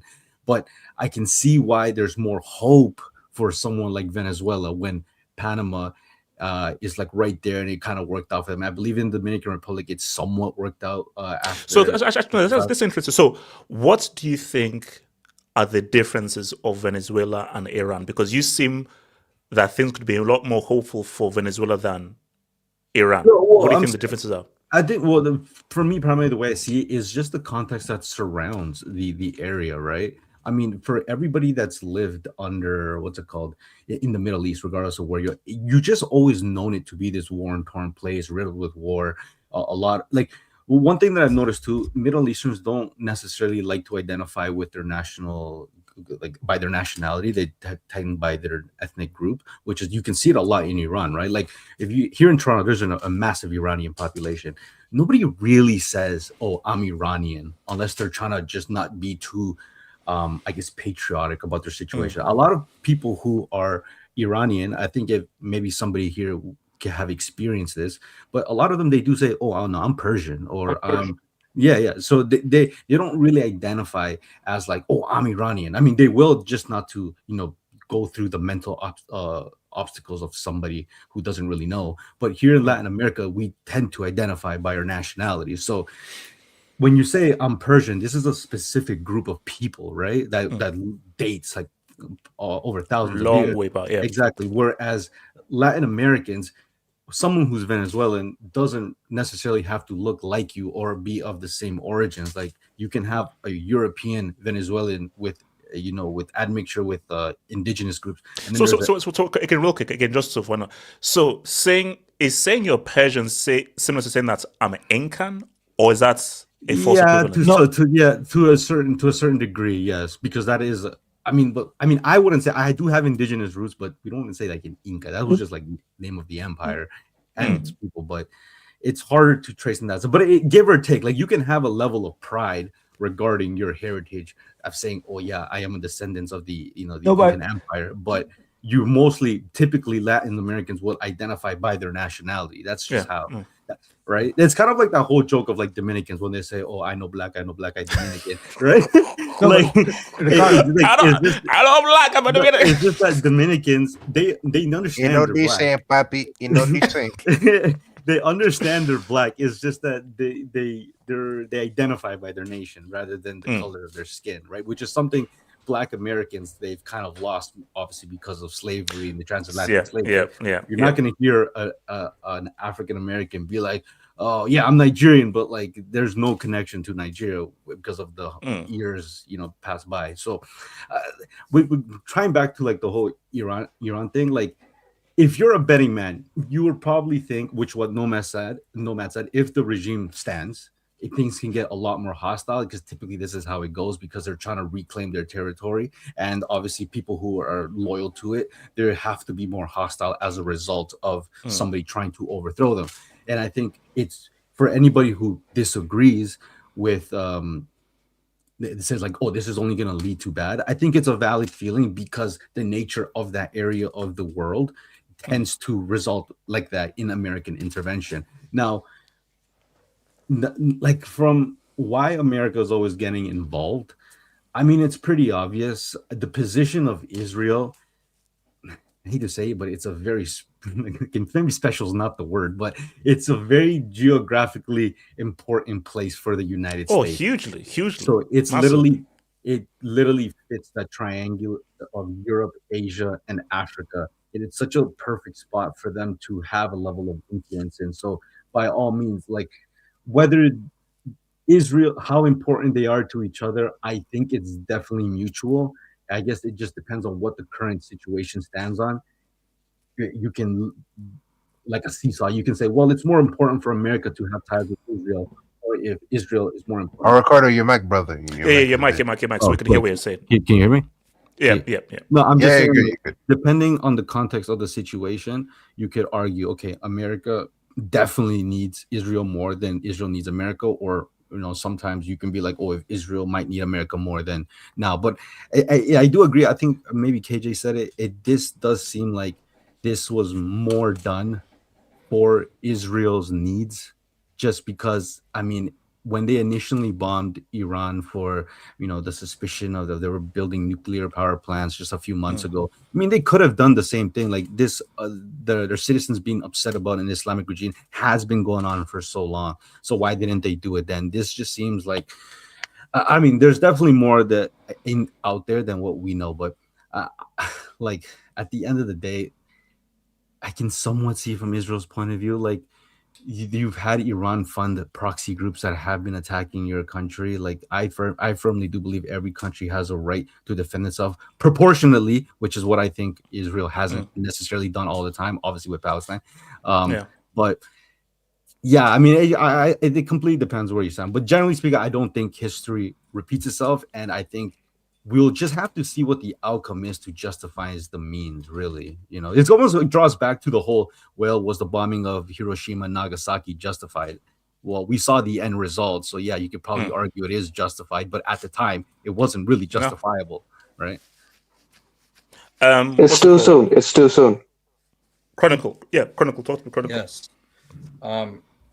I just kind of want to respond to what Nomad was saying, because like, I agree that democracy is the most optimal thing that the world, if it was a perfect world, then democracy would be the place where everyone would have democracy, right? But unfortunately it doesn't really work that way. It's very glorified. I'm hearing a lot of glorification of democracy, when no matter here in the UK, no matter who you vote for, the same people serve the same people.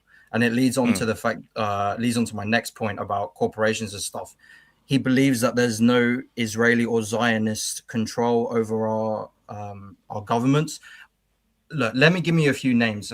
Larry Fink, CEO of BlackRock. Peter Thiel, CEO of Palantir. Who else was it? Even Peter Thiel is not the CEO of Palantir. Peter Thiel is not the CEO of Palantir. What about who's all the executive decisions of Palantir? Alex Knapp. His name is Alex Knapp, actually. What about Vanguard? If you're gonna, no, come on, he's one of the investors in Palantir. You know exactly what's trying to say, Casey. Stop being disingenuous. He's not a CEO. He's investing in DeepMind. Stop being disingenuous for once in your life. Okay, but yeah, you're trying to nitpick, but the overall picture that I'm trying to paint, there's clearly too many coincidences to say that there's no Zionist power in these votings. The lobbying that they do.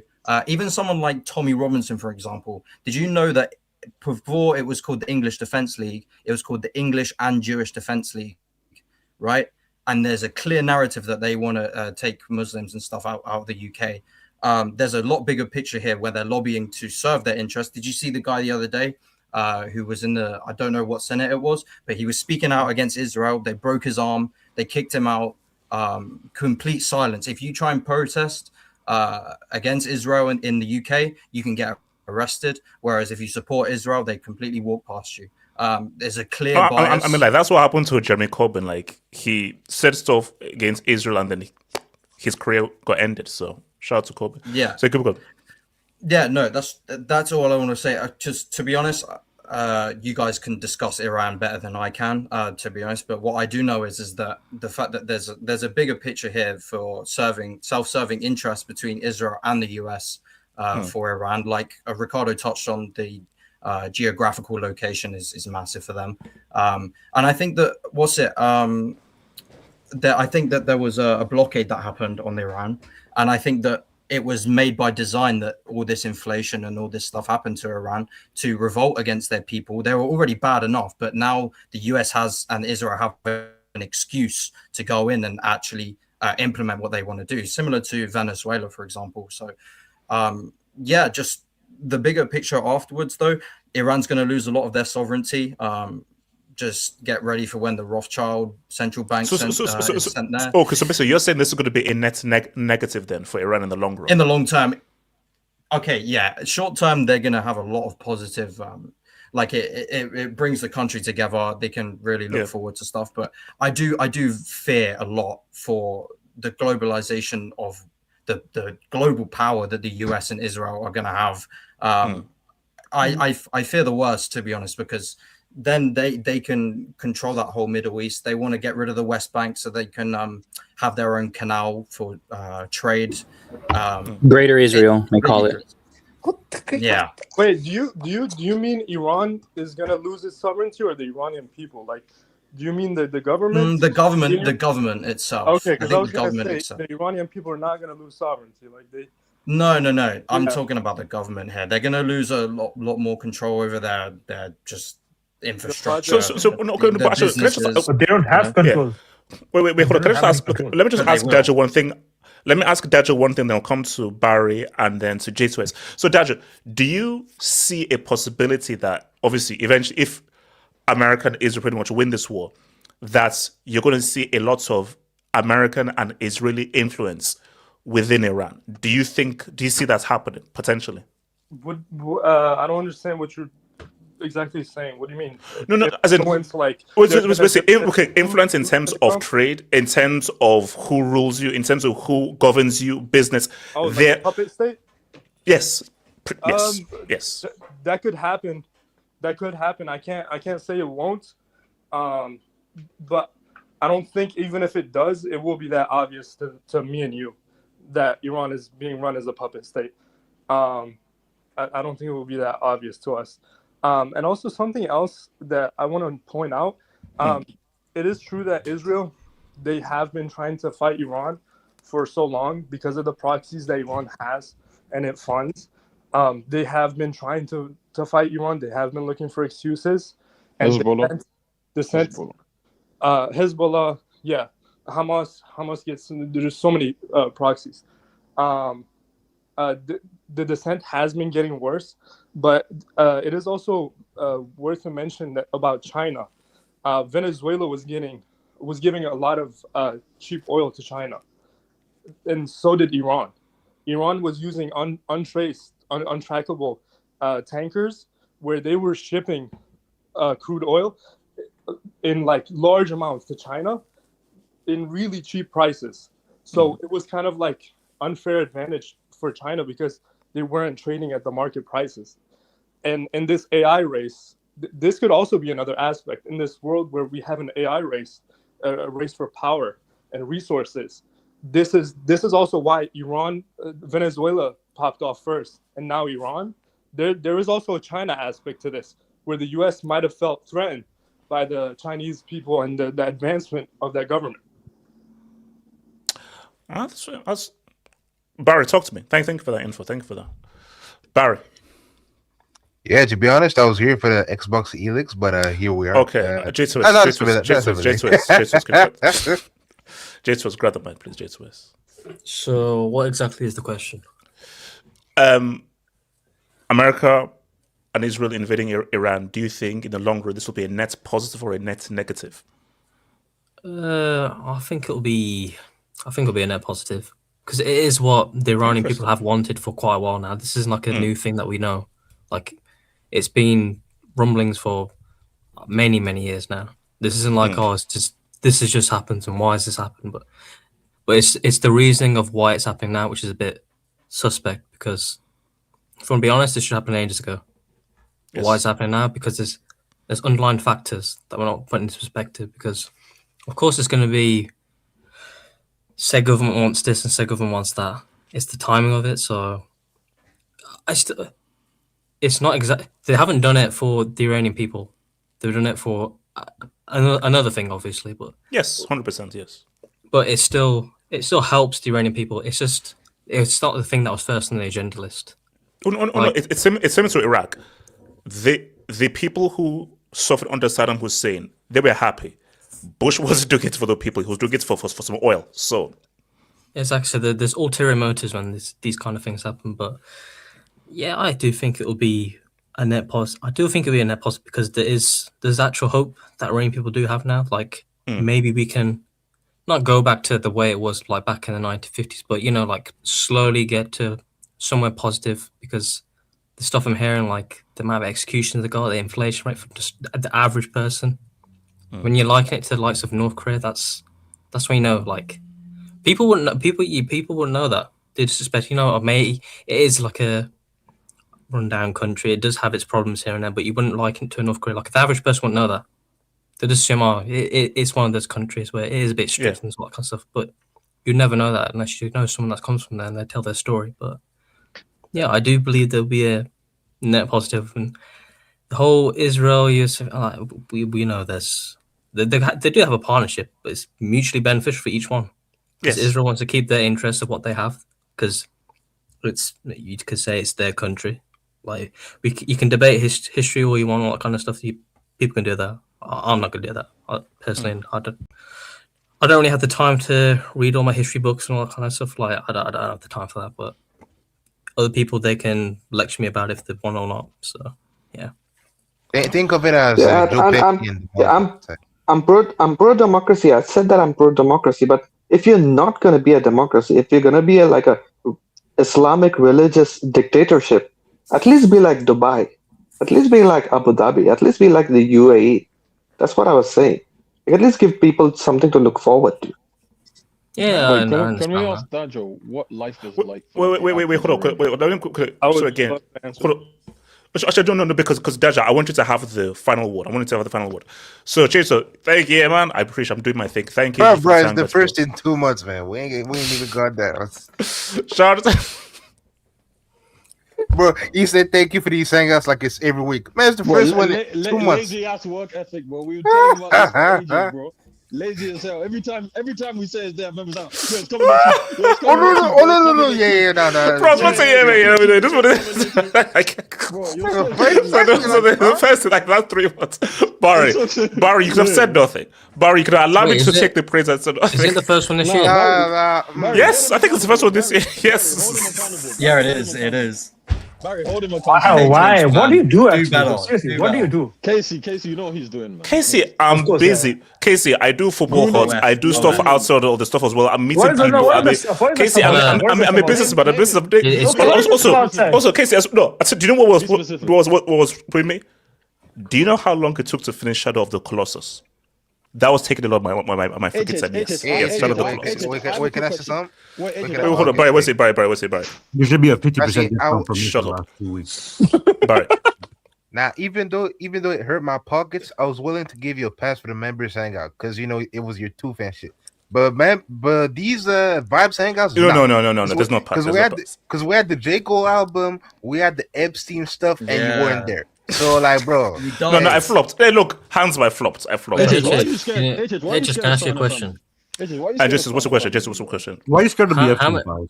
Like, let's do like a weekly. Let's do like a weekly like timing. How much screen time do you have on OnlyFans like per week? Shout out to Sergey Stepron. Thank you for the dub.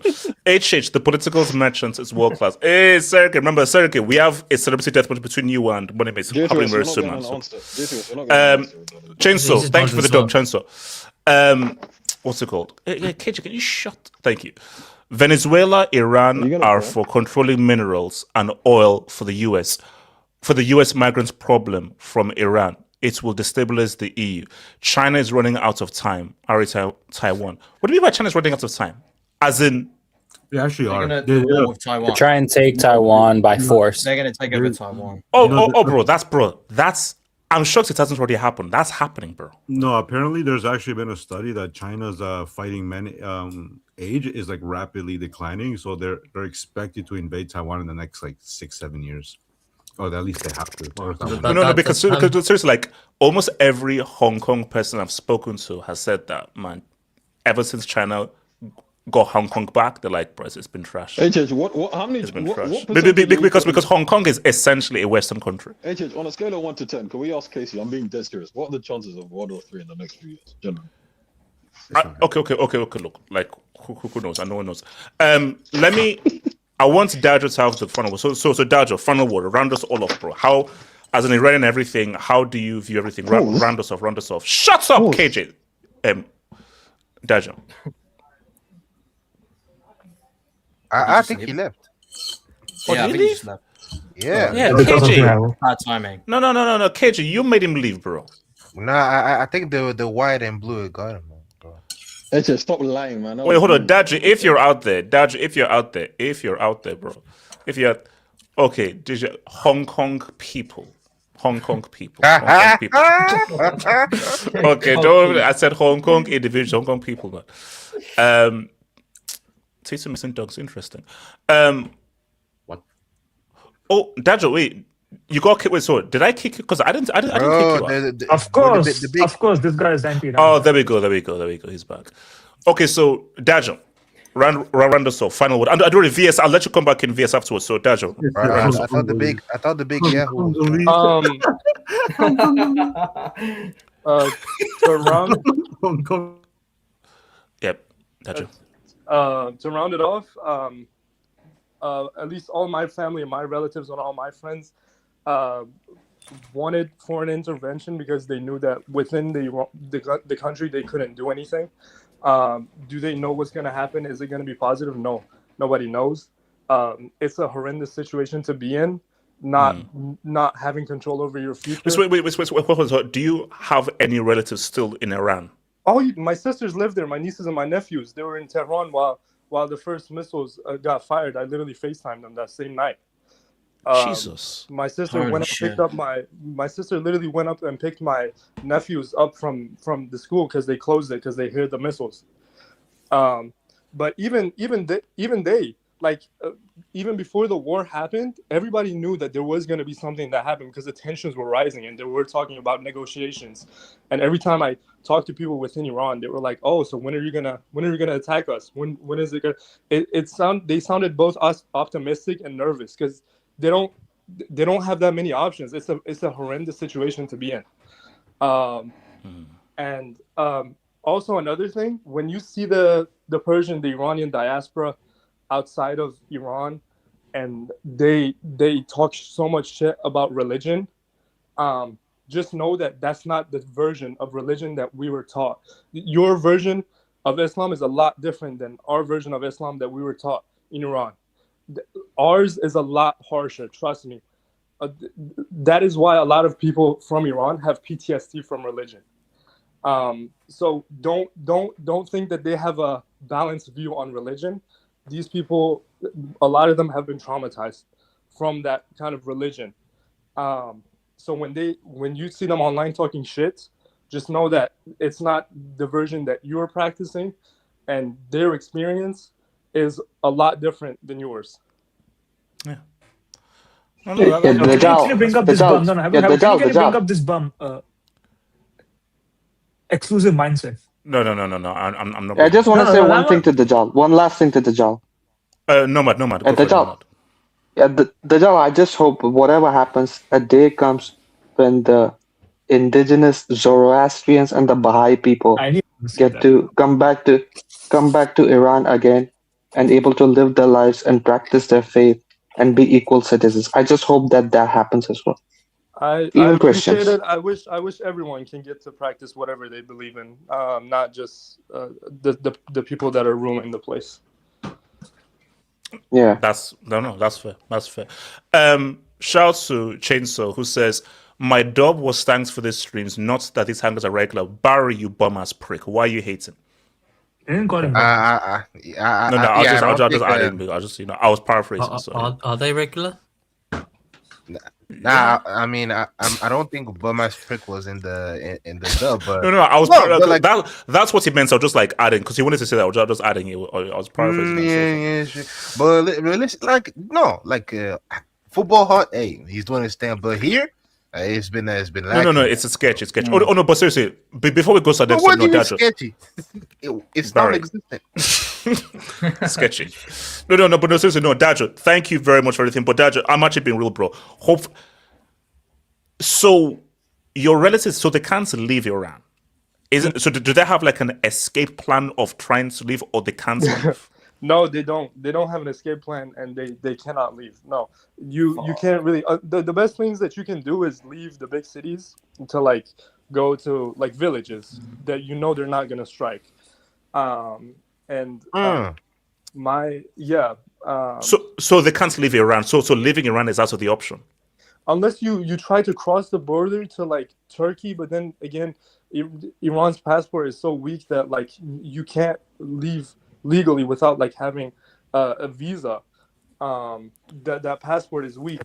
That passport is super weak, man. And yeah, I've been thank you for letting me on.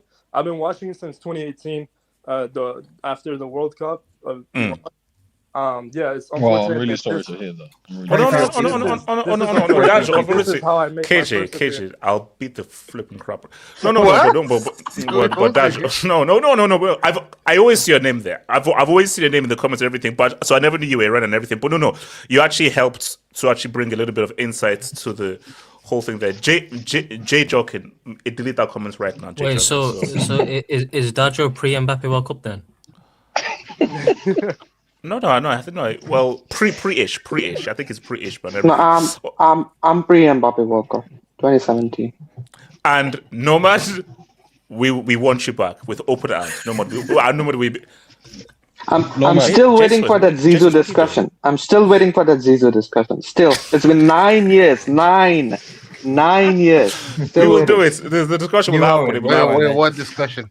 No. We never really talked about him winning the three-peats and what that actually meant. Bro, we don't care about that no more, man. It's been like a decade almost. Wait, KJ, what you saying? Did you hear the devastating news that Mbappe got a girlfriend? How does that make you feel? Okay.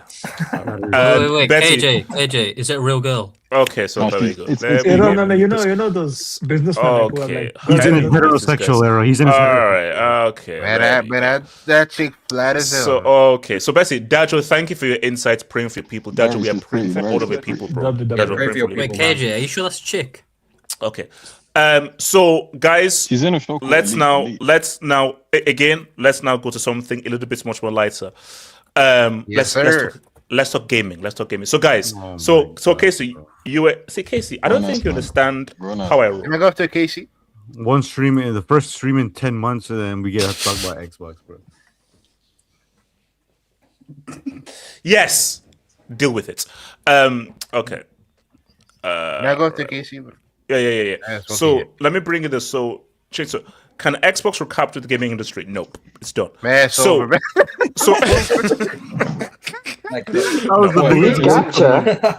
When did I ever even have it? Is there recapture? No, man. 360 days. Hey, they had that shit on. No. Okay. Xbox 360 was going. Let's see. Yeah, 360 was their height. PS3 was. It's just that they made such massive inroads. It was now a competition. PS3 still won that. Like PlayStation has won every single thing. Just as 360 made guys go, oh wow, and then they effed up with Xbox One. So guys, Xbox TV. So this is what we know. It's going to cost between $999 to $1,200. That is a rumored price. It is going to be a how much an PC. 2 million. I'm warning you. So it's going to be a PC Xbox hybrid where you can play PC games and Xbox games, and it's been sold as a high-end machine.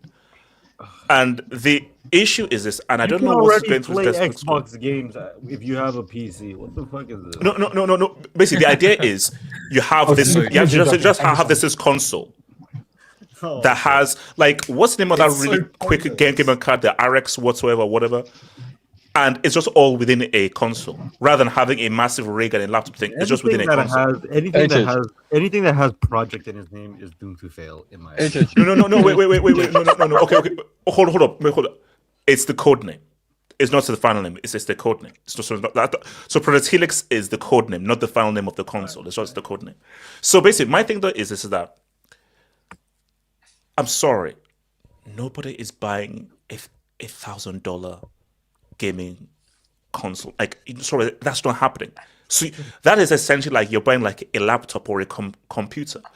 The issue with the Xbox is this, and this is what I've always said with Xbox, and I don't know why these guys have never really known this. Exclusives. Because the argument is, why should I buy an Xbox? Why do you buy... I'll give you a better example. Nintendo and PlayStation. Why did you buy Nintendo? Mario Kart. Exclusive. Zelda. 100%. Smash Brothers. Why did we buy the Wii? Oh, that Bombers Connect? We actually do it a lot better than that trash. And we actually can appeal to the casual gamer, which is why the Wii was freaking amazing. So the issue for Xbox is, why should I buy your machine over the other machine? And also, the Xbox has always been more powerful. It always has been more powerful. That is still not a clincher. So this new machine that you're going to, it's only going to appeal to hardcore gamers who are into PC gaming. And most people are not hardcore gamers. They're not. That's a very small pool. Yeah, and if they're hardcore gamers, they're going to be PC gamers anyway. So, where's the appeal? And Chronicle, if you're a PC gamer, why are you going to buy a $1,200 Xbox console? Yeah, it makes no sense. Literally makes no sense. I don't know. Microsoft finish, man. Because they who is the target audience for this? Because I don't know who's. I'll tell you who. It has to be hardcore gamers.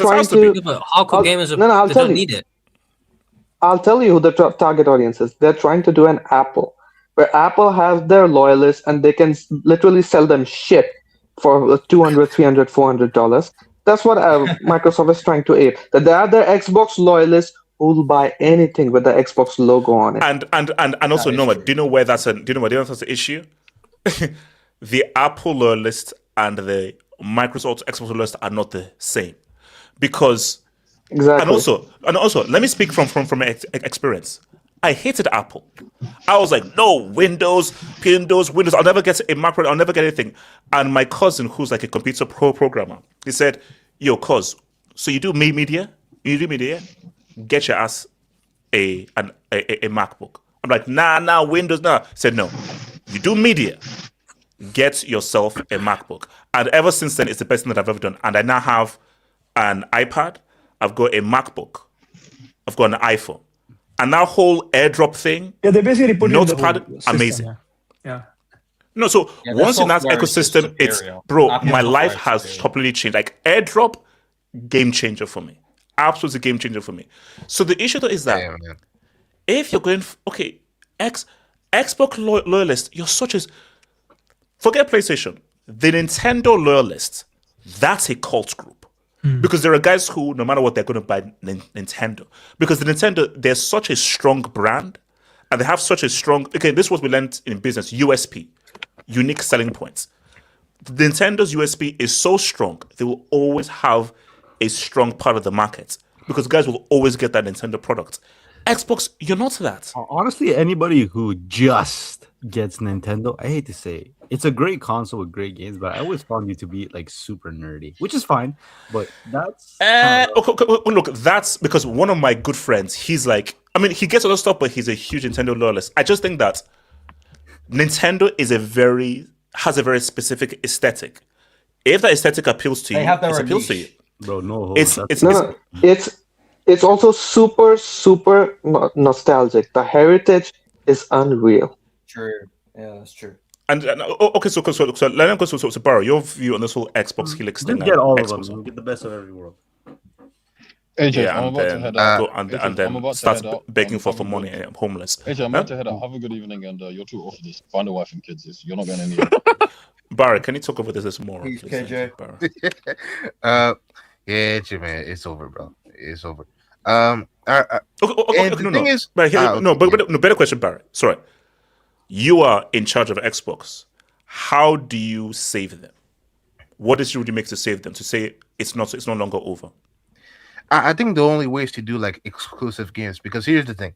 I used to be an Xbox guy, like when I was a kid. Like when I was a teenager, when I was a broke-ass student, I built my own PC and I had a little Xbox. But with the Xbox, I used to play the Halo games. I used to play WWE All-Star. That was my games. But then afterwards, I was forced to buy a PS4 or PS5 because I want to play Uncharted.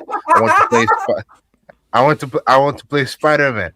That is true. And God of War. So I was like, damn, man, like these games are too good to pass. And Xbox, they need to make games like that, because if the game's great, they're gonna get you can't price out a gamer. Like if the game's good, they're gonna buy it. Like guys exclusively buy consoles to play a certain game, like I did, like with God of War, Spider-Man. So they just gotta focus on making great games. But with this PC, Xbox kind of experiment they're trying to do, don't do that, man. Like you can't build your own PC nowadays, man. You can't build your own stuff. Those few pieces, so a little hundreds of dollars, you're Gucci. You ain't gotta drop like 900 to a rack. Okay, Barry. Here's my pushback. How much? So let's say it's 1,200 with like the highest graphics card and everything. How much to every single part? The rig, the card, the monitor. How much does it cost to build the highest end computer? How much would that cost? There's no end. There's no limit. Oh, with RAM. Now. Okay, give me like a ballpark figure. Oh no! What? I mean, I built my own PC. Like, because my argument is that I think it's more than 1,200.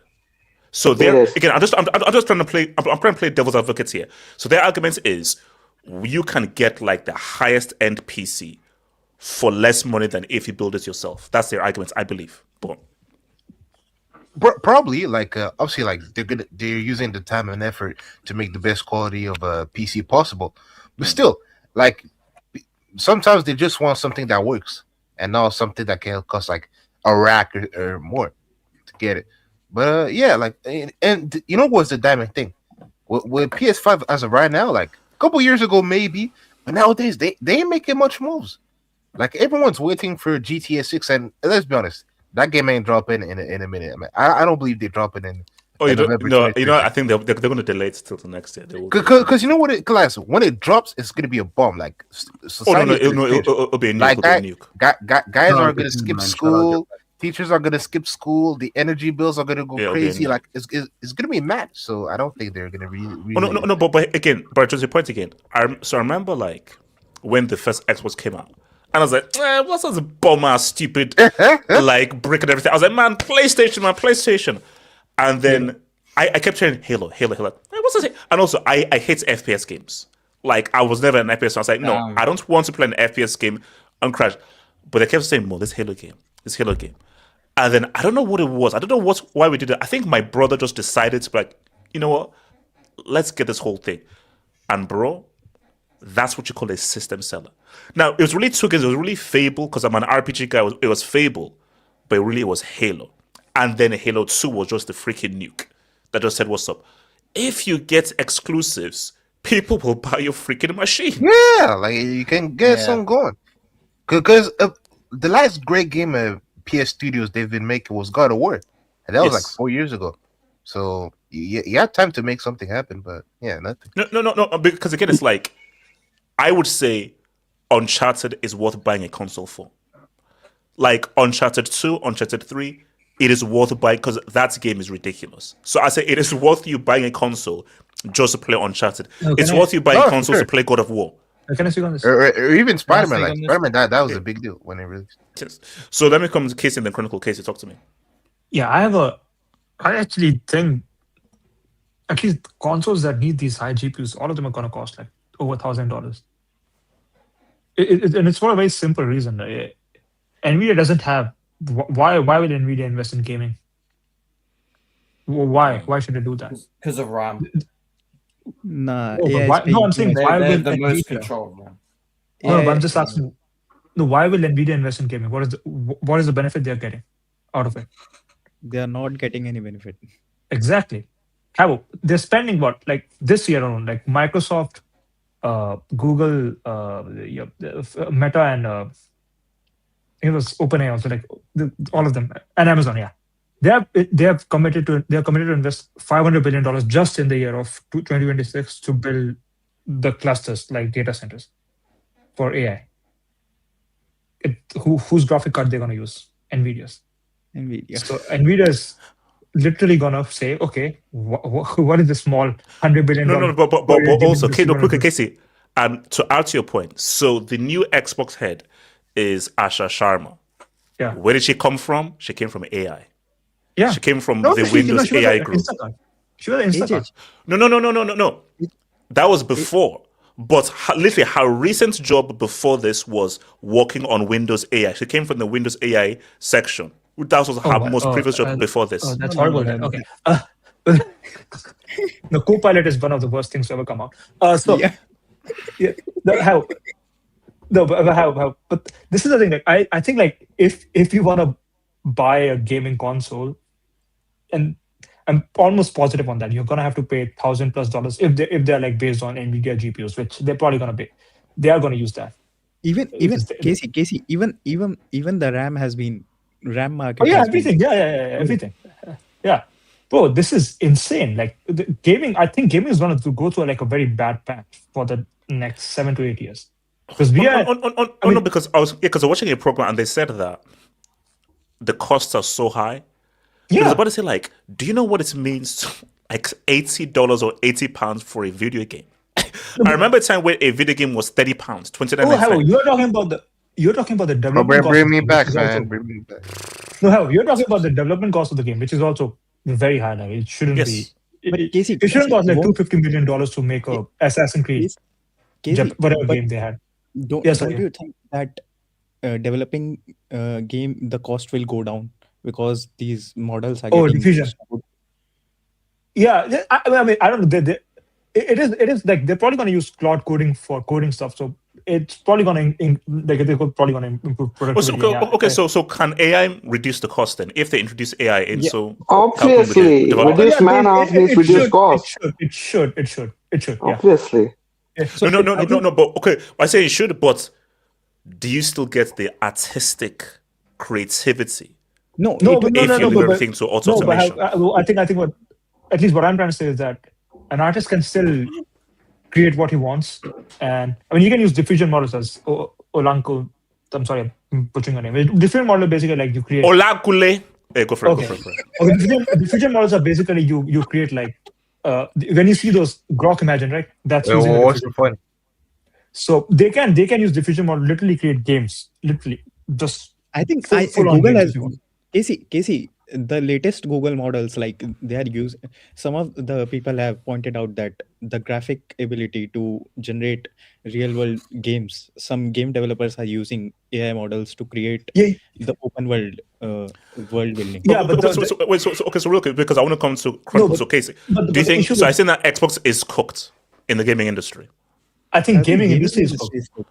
Oh, you think the industry is cooked? No, I mean, if GPU is going to cost you, if a basic GPU is going to cost you $1,000 because Amazon is buying hundreds of billions of dollars of GPUs, of course it's good.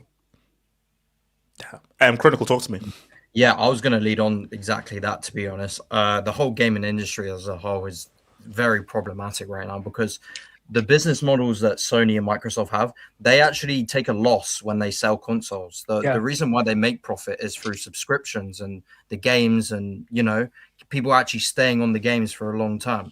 Microtransactions. Yeah, exactly. The problem that PS5 had is that although there was a huge shortage in their consoles, there was no games to actually play because the quality of games has been diabolical for years. Crimson Skies is on its way. Crimson Skies is on its way. But yeah, keep going. But right now, honestly, the gaming industry is reliant on GTA 6 being a successful game.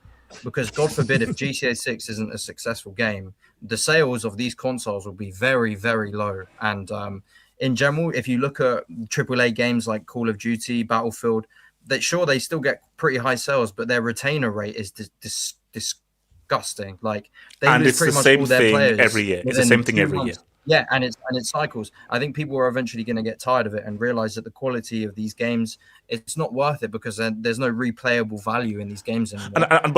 Do you know what the craziest thing is? Some of the best games recently are indie games. Yeah, totally. Indie games made for small money, but they're creative, they're inventive, they're imaginative, and those are probably the most replayable games that have actually been released. Yeah, because there's the lack of innovation in AAA games. A lot of them have been shut down. Even flops like High Guard, like these recent games that have came out are just, they're just copies of everyone else. There's no real. Yeah, and if you look at like Bungie has their new thing, Marathon. Yeah, which looks ass cheeks, and I know for sure that probably cost like 200 million to make that game, and that thing's not going to make its money back. They're getting no return. They're getting no return on the game. So it's going to be like Concord. Yeah, pretty much. There's so many of them nowadays. Like we used to meme about Concord specifically because that was just like a one huge flop, but they're happening so often now that it's almost normalized because there's no real games to look forward to. All I do now is play like Battlefield 4 and like Black Ops 3 Zombie. Like I play games that were just made like 10 years ago plus, almost all of them. And for me, seriously, critical. Like the last game I've played was Shadow of the Colossus. What I'm playing right now is Red Dead Redemption 1. Yeah. Oh, what a game. So just old games. So that's what I mean. And yeah, so the difference that right at the start that you said, exclusive games were the main reason. That was why I bought a PS4, because I wanted to play games like Detroit Become Human, and they just simply had way just superior games on PlayStation. It's not even close. And Xbox seemed to lose everything that they had. Like exclusivity over early Call of Duty releases, all that stuff. But they're Call of Duty are cooked now anyway. Exactly what Casey was saying.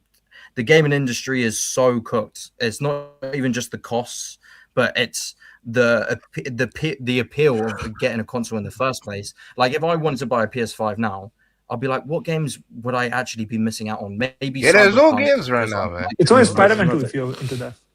Oh no, Like, no, yeah, but- basically, like my recommendation, if you want to get this is what I've done. My recommendation is this: you get a base PS5, get yourself like this extra storage, like 1 terabyte storage, Yeah. input it in digital, and subscribe to the second tier of PS Plus. Oh, extra. Yeah, PS Plus Extra, you're good. Yeah, it's because good. Yeah. because you have loads of old games, loads of classic games, a few modern games, and you could just easily pull it up, play there, and then I think you actually get a bang for your buck. What, is That's it like the backwards best of them. compatibility? Are they backwards compatibility games like PS2, no, PS3, PS4? No. I But think you PS4 can at play least. a lot of. Because I remember I was playing this game called Medieval that came out on the PS1. I remember when I was playing when I was young. So there are loads of old games, and the catalog of games they have is huge. It's huge. So PS1 games, PS2 games, PS3 games, PS4 games. Have you guys noticed the amount of discount sales? Like, there's literally an insane amount of discounts. That's how you know it's garbage. Because they just can't retain their player base. Yeah, it's still too much, man. All the AAA games lose like 90% of their players. So, wait, Craig, do you know how crazy it is? Do you know how long they were twerking that EA Sports FC? It was 75% off. I still said nah. Bro, I still said nah. I'm not buying it, bro. Bro, even if it's 75%, boy, that bill still costs $3. I was like, Yeah. know, Man, that's still $3. But I can't do it, man. $3 is too much. I recommend a good meal for $3, man. I ain't doing it. Honestly, like if it's not $10, bro, like 10 Yeah, exactly. That's why the funny thing is that's why people are turning to PC because of Steam, the sales that you get and the variety of games. Whoa. Superiority. Someone's going to Area 51. No, I have PC and Steam, bro. Their discounts are going absolutely insane right now. No. But then have you heard that Steam are coming out with their own machine? Yes, but bro, you might as well just get a fucking PC. And the thing with that Steam Deck thing, all the games are not going to be on it, so there's no point in my opinion. So Steam is like Netflix. So you subscribe each month and you can get any game. Well, no, you don't subscribe. It's just a downloadable thing. That's kind of like the library where you buy the games, and then if, for example, if you buy FIFA off of Steam, you still have to download the EA launcher. So it's not a. It's like the PS Store, for example. Can I speak on this? What's it called? No one go for it. Wait, no man plays games. Yeah. I mean, sometimes. I'm Look just at the kidding, time. man. But yeah. I'm just kidding. I understand what you. No, I was a huge gamer actually. Back in the day, I was a huge gamer, but it's just life started getting busy. I regret it, but yeah, I'm looking forward to getting back into gaming very soon. But yeah, but no, like the game center there. Bro. Yeah, this is not a good time. This is not a good time. I know it's not a good time. No. Yeah, because I was also an RPG guy. I like God of War, Assassin's Creed, Prince of Persia. I remember that back in the days, Silent Hill. That was a great game, the thing about me is that, so here's the thing. I'm pussy. I can play horror games. We already know. So it's basically like, obviously, I'm the youngest, so I don't always watch my big brothers. Do you know how hard it is to play Alan Wake? I have. No, but you said you were playing it.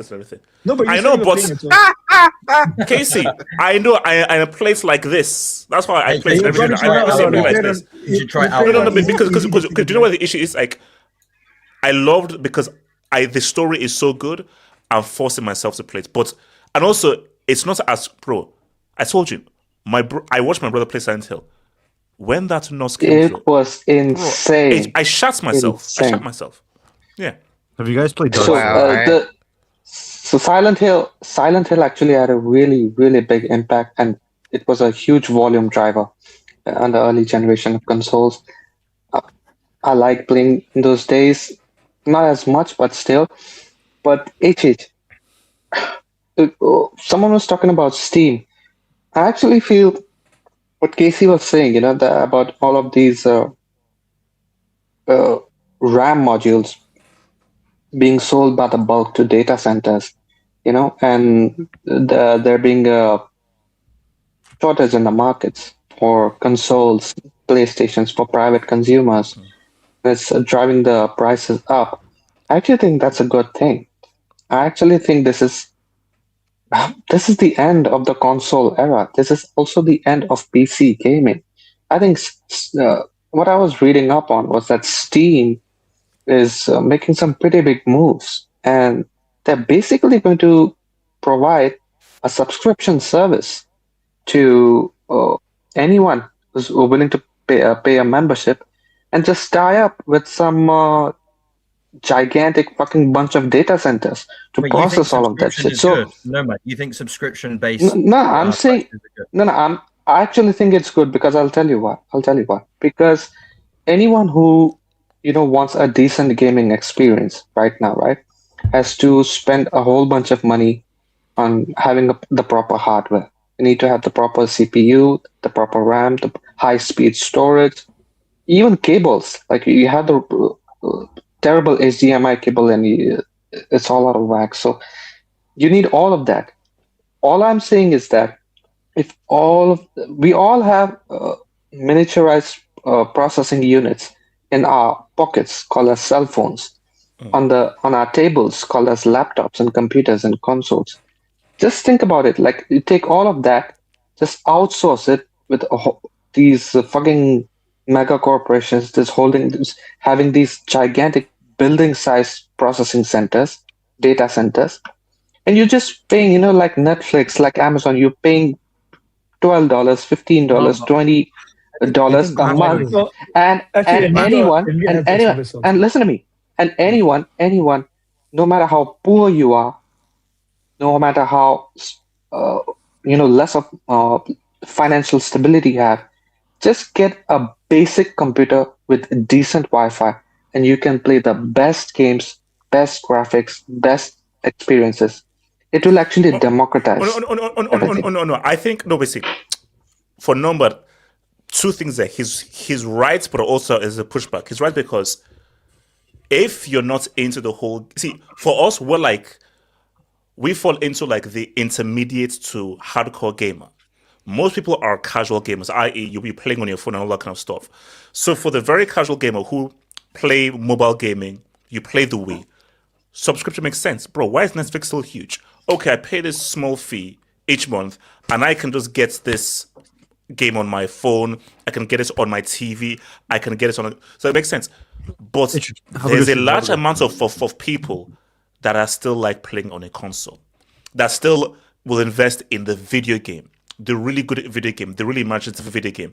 And that's why I think that there'll always be a place for a PlayStation and a Nintendo. They'll always have the but you tell me, if you just have, like a smart TV, basically, you don't even have a computer. You don't have a computer, you don't have a laptop, you don't have a console, you just have a smart TV, let's say Android or Apple, whatever. It's connected to the Wi-Fi. You could just connect your PlayStation or your Xbox controller, whatever controller you like, or a custom wireless controller directly to your TV.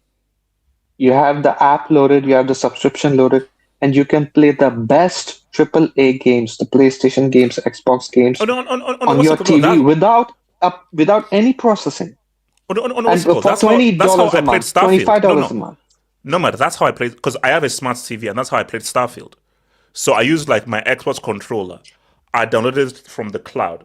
I was using cloud gaming. That's how I played Starfield on my TV. Yeah, best graphics, best experiences without spending anything. And you can have just a basic Wi-Fi connection and a basic smart TV, and you've just taken the entire industry, the intermediate hardware industry, personal hardware industry, out of the equation. And I think that will actually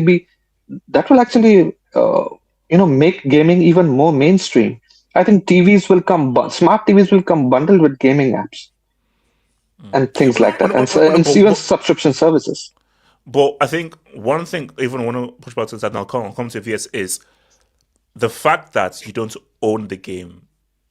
I don't like, and also I have a digital thing as well because it's just so convenient. Like there's convenience and ownership.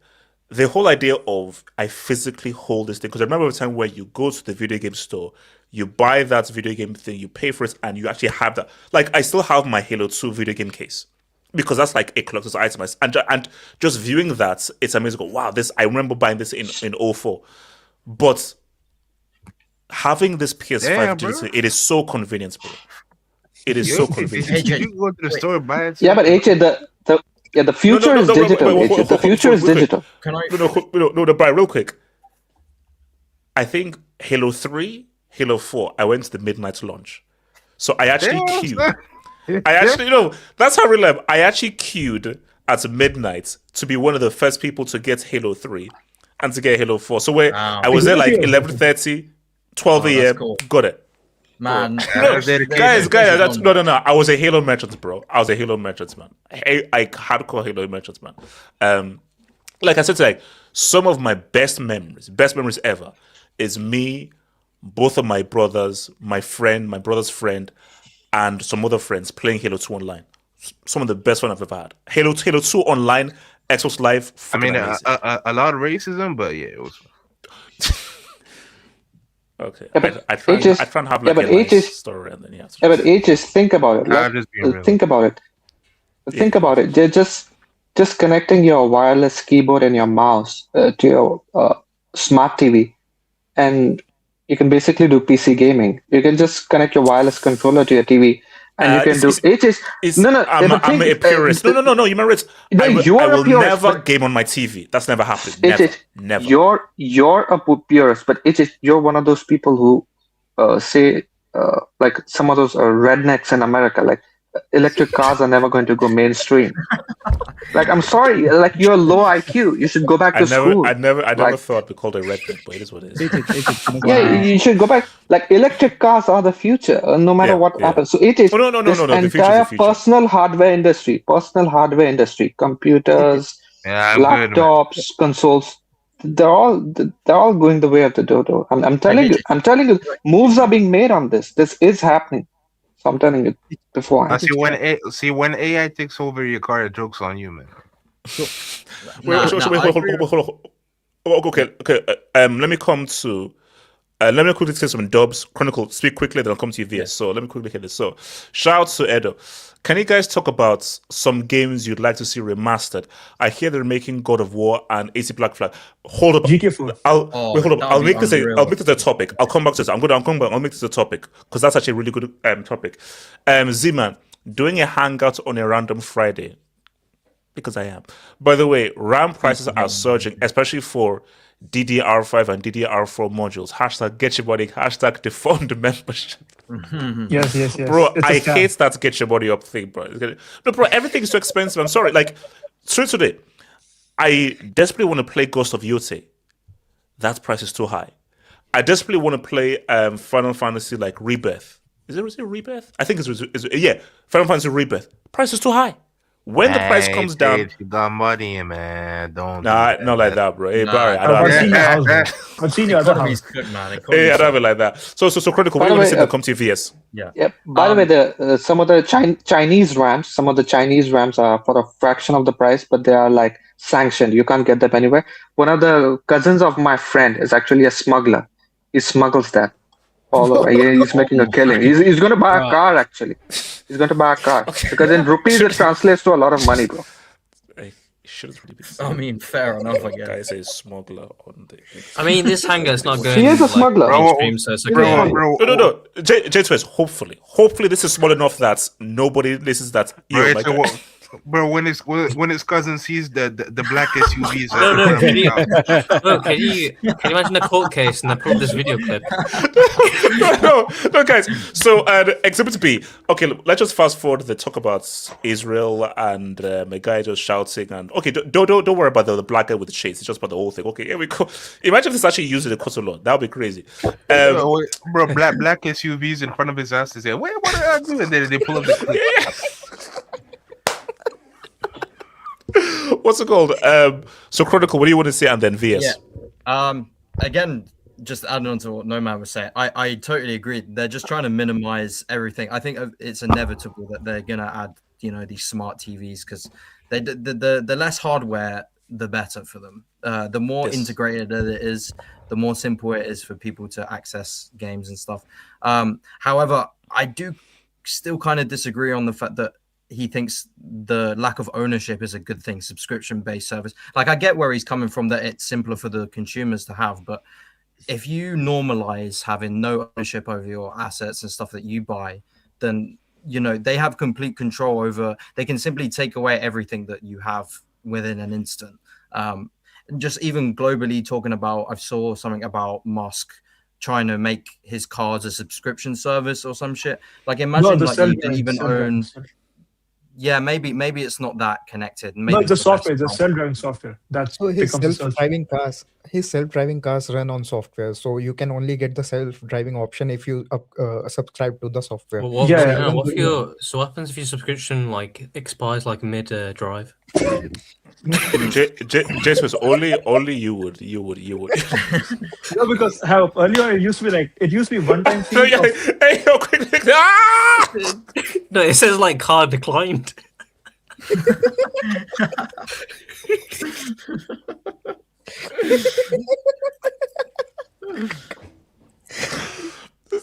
Nah. You see, I told you guys, tech is gonna F things up, man. Tech is gonna F. Guys should just chill with all tech. His FSD. Wait. Hold on. It's okay. VS, go for it. VS. I agree. I think Nomad hit it on the nail. Exactly right. Like, these services, like most of the games are going to go into the cloud, and data centers, they provide so much scale. Like, Yeah. So you're gonna say like so you're saying physical is gonna be done completely. Gone. HH, the thing is, like, I know some people like you are nostalgia merchant. You are much more tactical. You want to own your games, your CDs, your consoles.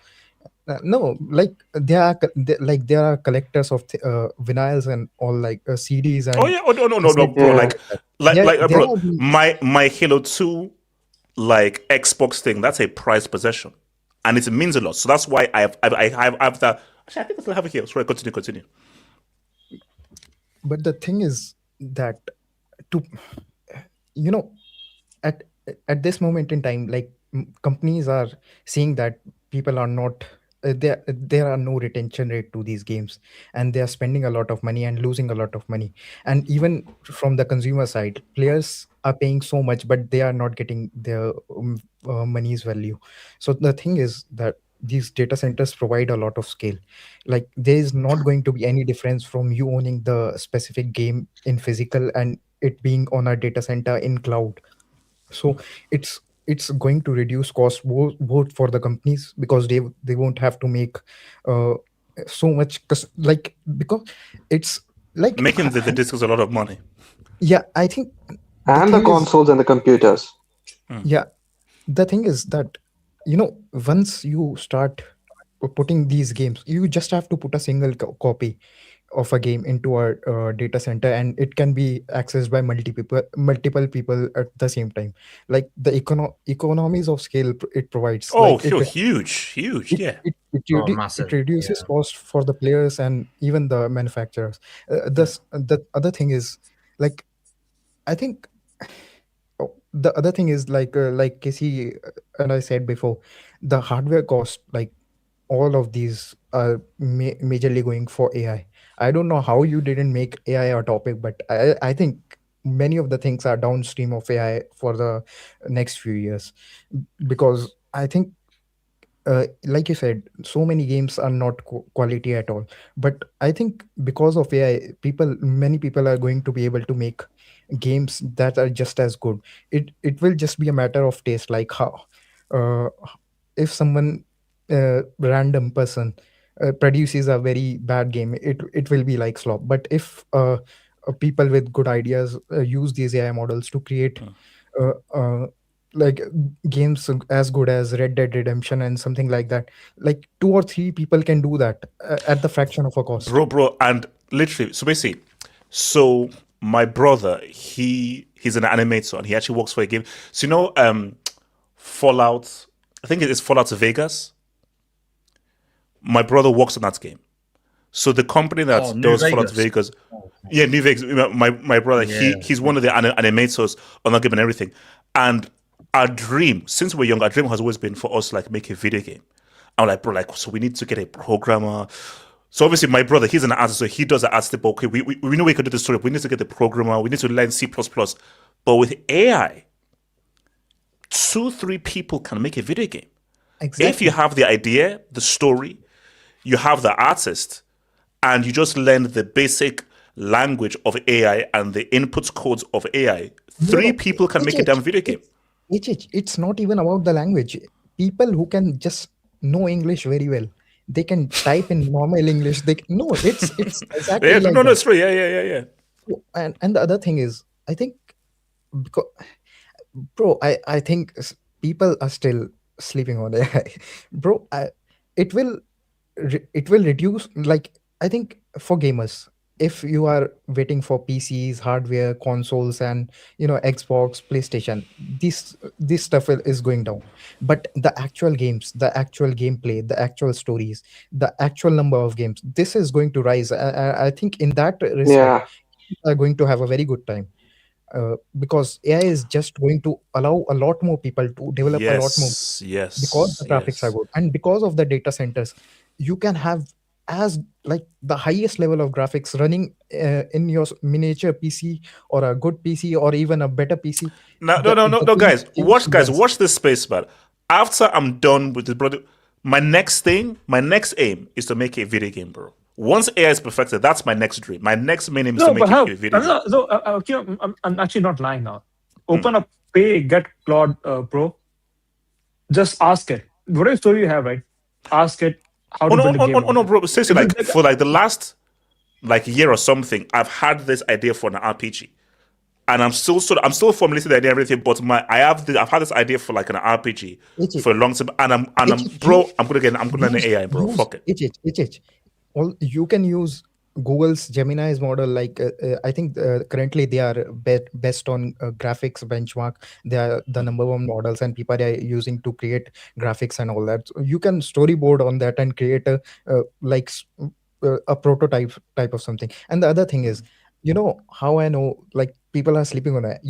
That in the Venezuela war, and even in the Iran is USA war, they have used the actual AIs, the one people use. They are using that in these No, yeah, wars. they use Claude, yeah. Yeah, they used Claude. Bro, HH, I don't know how it isn't a topic in this hangout. Like, one more thing. We're gonna have more vibes hangouts, and we'll get able to get more into AI because AI is getting. Also, one main thing is just that these gaming studios, when they're making the reason why they cost so much, 200 million, 150 million to 250 million dollars, is because of the sheer amount of man hours, the labor that goes into it. Once you eliminate all of that, you can make the same game in 10 million, $5 million, and most of that is going to go into royalties. And so the games that are costing $80, $70, $100, they're going to cost $20, which means if it comes on a subscription service, on the lower tier subscriptions, higher quality of games will be available to people who don't even need hardware to play those games. Think about how much democratic that will become. No, because so cool. Because the crazy thing though is, obviously, I sort of like I used to use AI to do the clips of stuff, but streamer now charges you for how many clips you can now do. And like, look, these bombs. But in 2, 3, 4 years' time, you probably will not be. Once AI now becomes developed, it will almost be like a right. They can now use AI to pretty much do anything that she wants. Just that people are now putting a premium on it right now because it's just being used now. I think we will have bigger worries than that. I think we will have bigger worries than that in regards to AI. Wait, VS. So what's it called? Casey and then Chronicle, and then who's coming to Elijah. So they're like these small llama models like that Meta has. Like they don't have like that many. They're like 70 billion parameters. That's it. You can train them in like an hour or so, like on a MacBook, basically. Yeah. No CUDA required, no GPU required. You can just use the M5 Pro, done. And they do a decent job. Like they're not bad. They can do something. That's the whole point. Okay, so Critical Basin, and I want to come to you, Elijah. I just wanted to ask a question. So, like, I get that, yeah, they can make all these games very accessible and all that stuff, but can't a lot of these companies just patent their code so no one else can use it? So I know a lot of it is very public. What's the word? Like it's serviceable, open source. Yeah, open source. That's right. Do you think that a lot of these companies, when they make some sort of innovation with these, that they're going to put patents over it and copyrights, and no one else can use it? But Chronicle, the beauty. This is the beauty of the world that we're living in.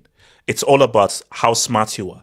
And fine, patent that. There's going to be someone out there who develops an AI code that will now give it to people. So you can't own every single smart brain in the world. So there's going to be a smart guy out there that has an amazing AI code. That, hey, I developed this AI code.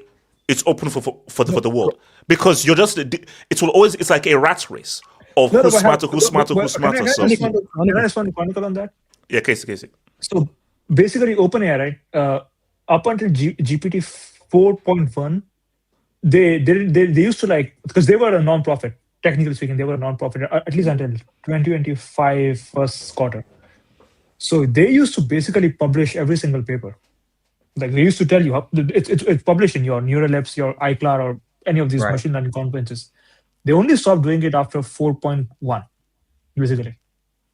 That is a big issue. I actually agree with you. Like AI community was like, That's what I mean. A lot of these places will be privatized, and then they'll just have their own, ideas. So you have to create your own, because a lot of these businesses nowadays, they don't use other AI sources. They create their own inwards inside these companies, and they're laying off people, to function this AI. Okay, actually, wait, hold on. Let me come to Elijah. Talk to me. Elijah said he's eating it, so he's Ram, talk to me. Ram. I get what everyone's saying when it comes to how making games accessible and everything. My main gripe with the gaming industry is the creativity. I feel like, and it's the same with the film industry as well. If you want, you could talk about that as well.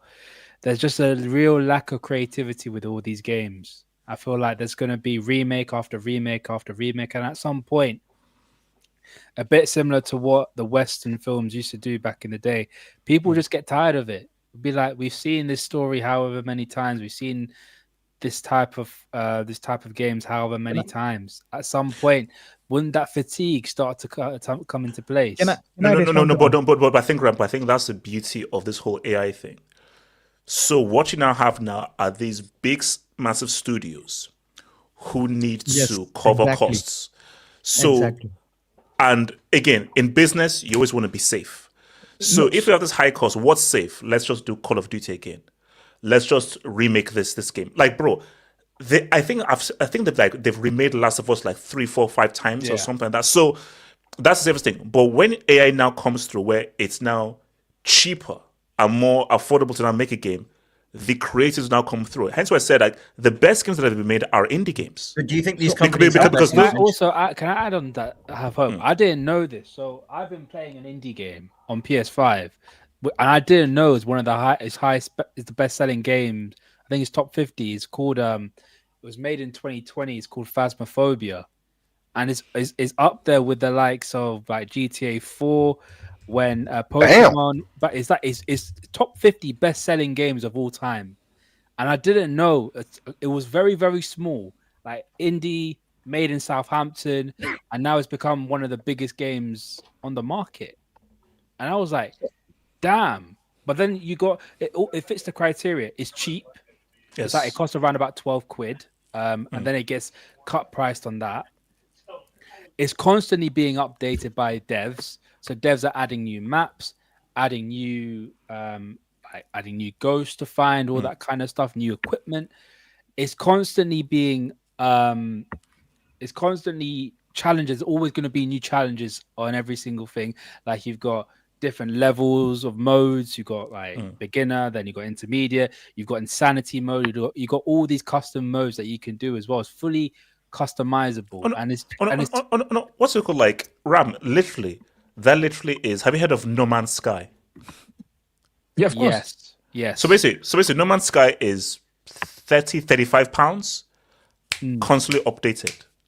constantly updated, and you don't have to pay a single penny for any DLC, a single penny for anything, and literally almost every single time, new patch, new updates, new planets, or a new mission, a new event. And like they say, like it is one of like the best like community based games ever made, just in terms of just how they listen to what the community says and they give the community what they want, and they're constantly updating the game. And that game was like 35 pounds, and the amount of value you get from that over years is amazing. So these indie guys, because they have the ideas and because they're about artistic integrity and about being creative, not about scamming your money, these guys will rise to the top, and you're going to get more of these ideas. So once it becomes easier to make these games, you're going to get more games like Phasmophobia, like No Man's Sky, like Limbo, like Inside, all these kinds of games, Journey, all these games, because the AAA game era is done. That era is done now. So think about it this way: like if HH was under Sky Sports Studio, and would he be able to do all his regular bullshit he does on the Hangout? Like, obviously not. They would regulate him so hard. Within like next 20 minutes. Okay, no, that's a bonus case. I'm a good worker. They would regulate HH so hard he wouldn't be able to do dumb shit. He wouldn't be able to bring Mbappe as a 2018 World Cup winner every time Mbappe has a disaster task. But the thing is, with AI, like so many creators, he can do that on TalkSport. no, but the thing is, with AI, so many creative people who are in these big studios but aren't able to, have a more delicate hand in their own work, because the HR says you have to be safe, and the boss says you have to make something marketable, and it has to be more public facing. It can't be very niche and something like that. Bro, AI will let you do all that stuff at the fraction of a cost, and there will be no hand holding and nothing like that. You will be able to do whatever you want. Like, because literally, like, because my brother is literally like complaining to me almost every single time, because he's like, bro, in these games companies, these guys have no ideas, man. They have no ideas. It's like they are super talented, but like the ideas these guys come up with are just complete and utter trash. So I'm seeing it currently. Like even a week ago, like there was some drama in the AI world, and some artist who I follow, like he has some great art himself. He used these video models to create an anime of 2 or 3 minutes. Bro, it was so fucking good, right? Like I watch anime pretty regularly, and it was better than that shit. Like it was entirely AI generated. It was about the AI drama that happened last week, and they just created a 2-3 minute anime with proper voice acting and some. It was all AI, and it was so good. Yeah.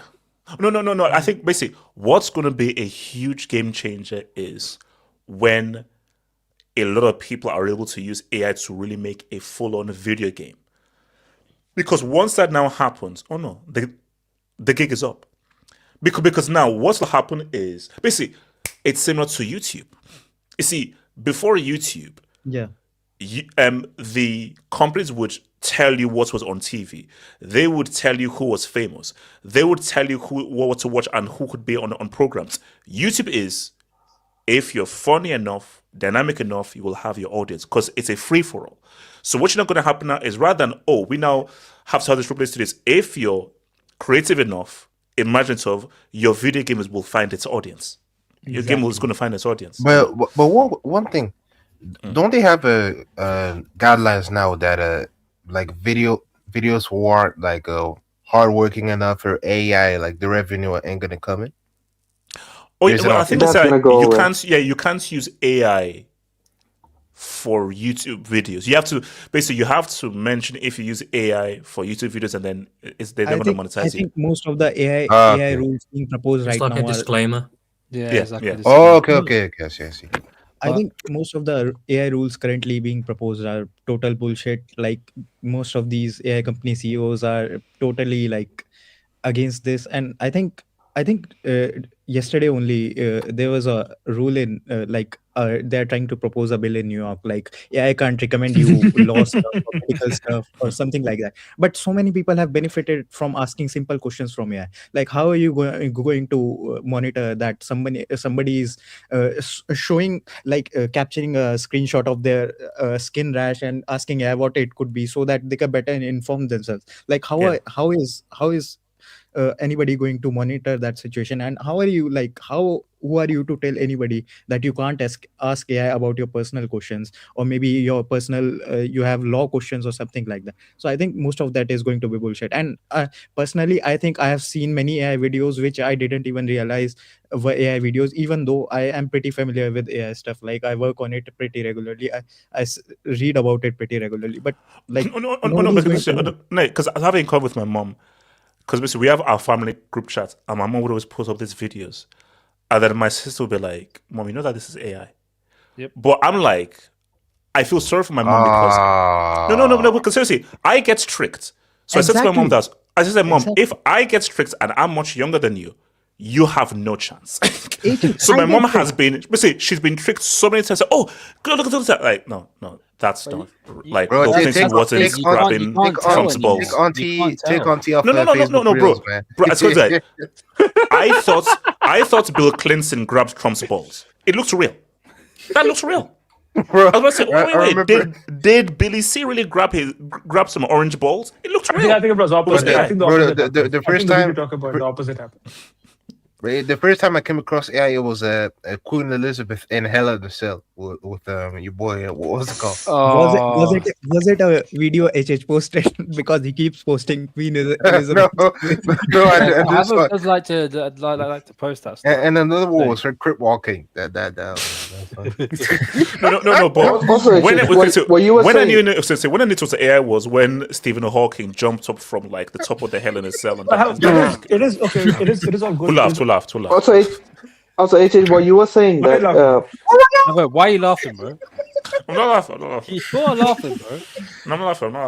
Wait, who's that? Wait. I was gonna ask you. No. Oh, so Ram. Sorry, Ram. What's your Ram? I was gonna say,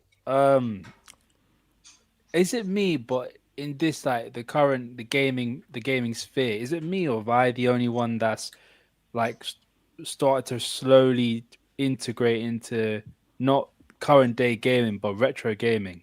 Yeah, that's what I meant. Because basically, I literally went up to the loft, got my PS2, I bought an AV to HDMI upscaler, and started playing all those PS2 games like Simpsons Hit and Run. Yeah, because Star Wars. Yeah. No, Ram. Do you know why? Because those. Okay, here's the thing. So basically, back when, again, show my age. This was like OPM, Stone official Age. PlayStation magazine. Yeah, Stone Age. Stone Age. So whenever they do a review, they'd have, so it'd be graphics, gameplay, sound, and I can't remember what, and they'll then do an overall score. Do you know the most important thing? It's gameplay. You can have the best graphics in the world. Bro, there's this game called Limbo. It's an indie game called Limbo. The graphics are basic. It's literally like black and white and like side scrolling, but in like a cell shading. But the gameplay is so imaginative. It's a freaking amazing game with basic graphics. So, Ram, the issue is that those games, maybe the graphics ain't great, but the gameplay is so good. It's far more enjoyable than games right there that have superb graphics but have no imagination. Bro, I have GTA 3 that came out in 01 on the Switch. That game still cooks. Game still cooks. So, I don't understand why. I'm sorry. In the future, quickly have up. I don't understand why a lot of these, why like PlayStation or Xbox don't do these, don't do more with these retro gaming packs or anything like that. I just don't understand. They haven't yet logged it. That and backwards compatibility is a lie. Yeah. Remember, they told us PS4, PS5, Xbox. I mean, I'm trying to get both consoles again because after I moved, I had a break in and my stuff got stolen. But they promised us that we'd get backwards compatibility on both of those systems.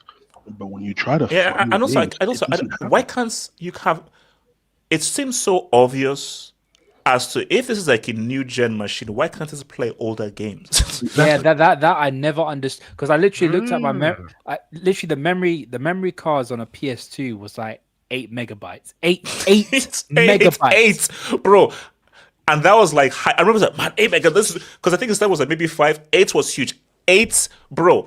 My PS5 storage, I think it's almost 2 terabytes. Yeah. It's almost 2 terabytes on my PS5. That gives you about 5 games. Back in the day, a 64 megabyte memory card, brother, you could play like anything. You could play anything. You could play anything. 64 megabytes. 64 megabytes. That's not even one game anymore. So the lowest one I bought was 128. That was the first memory card we had. 128 megabytes. Oh, RAM, bro, man! See, me and Ram are old. I remember 8 megabytes, bro. 8 megabytes. Back in the day, for 8 MB. You remember you used to carry that? You had to pick up the game, carry it, and take. Hey, y'all are grandpas, No, bro. Right, I remember the time when like so basically. You have to basically the disc would always easily get scratched and you had to play. So the one time me and my brother, we had to turn the PlayStation 1 upside down, and then we had to use a book to balance the SCART plug because it would wobble up. Bro, the amount of trickery that we used to do, and also having to put the SCART plug so the red, white, and yellow. Red, white, and yellow at the back. Bro. And now all it is just like a simple HDMI. When you get a scratch disc, you hit the toothpaste method. Bro, oh my if God. you saw a scratch, literally.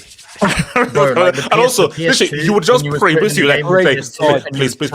And when you hear that intro, yes. Now I was one thing. I was a dumbass. I wish I got No. But guys, here's the thing though.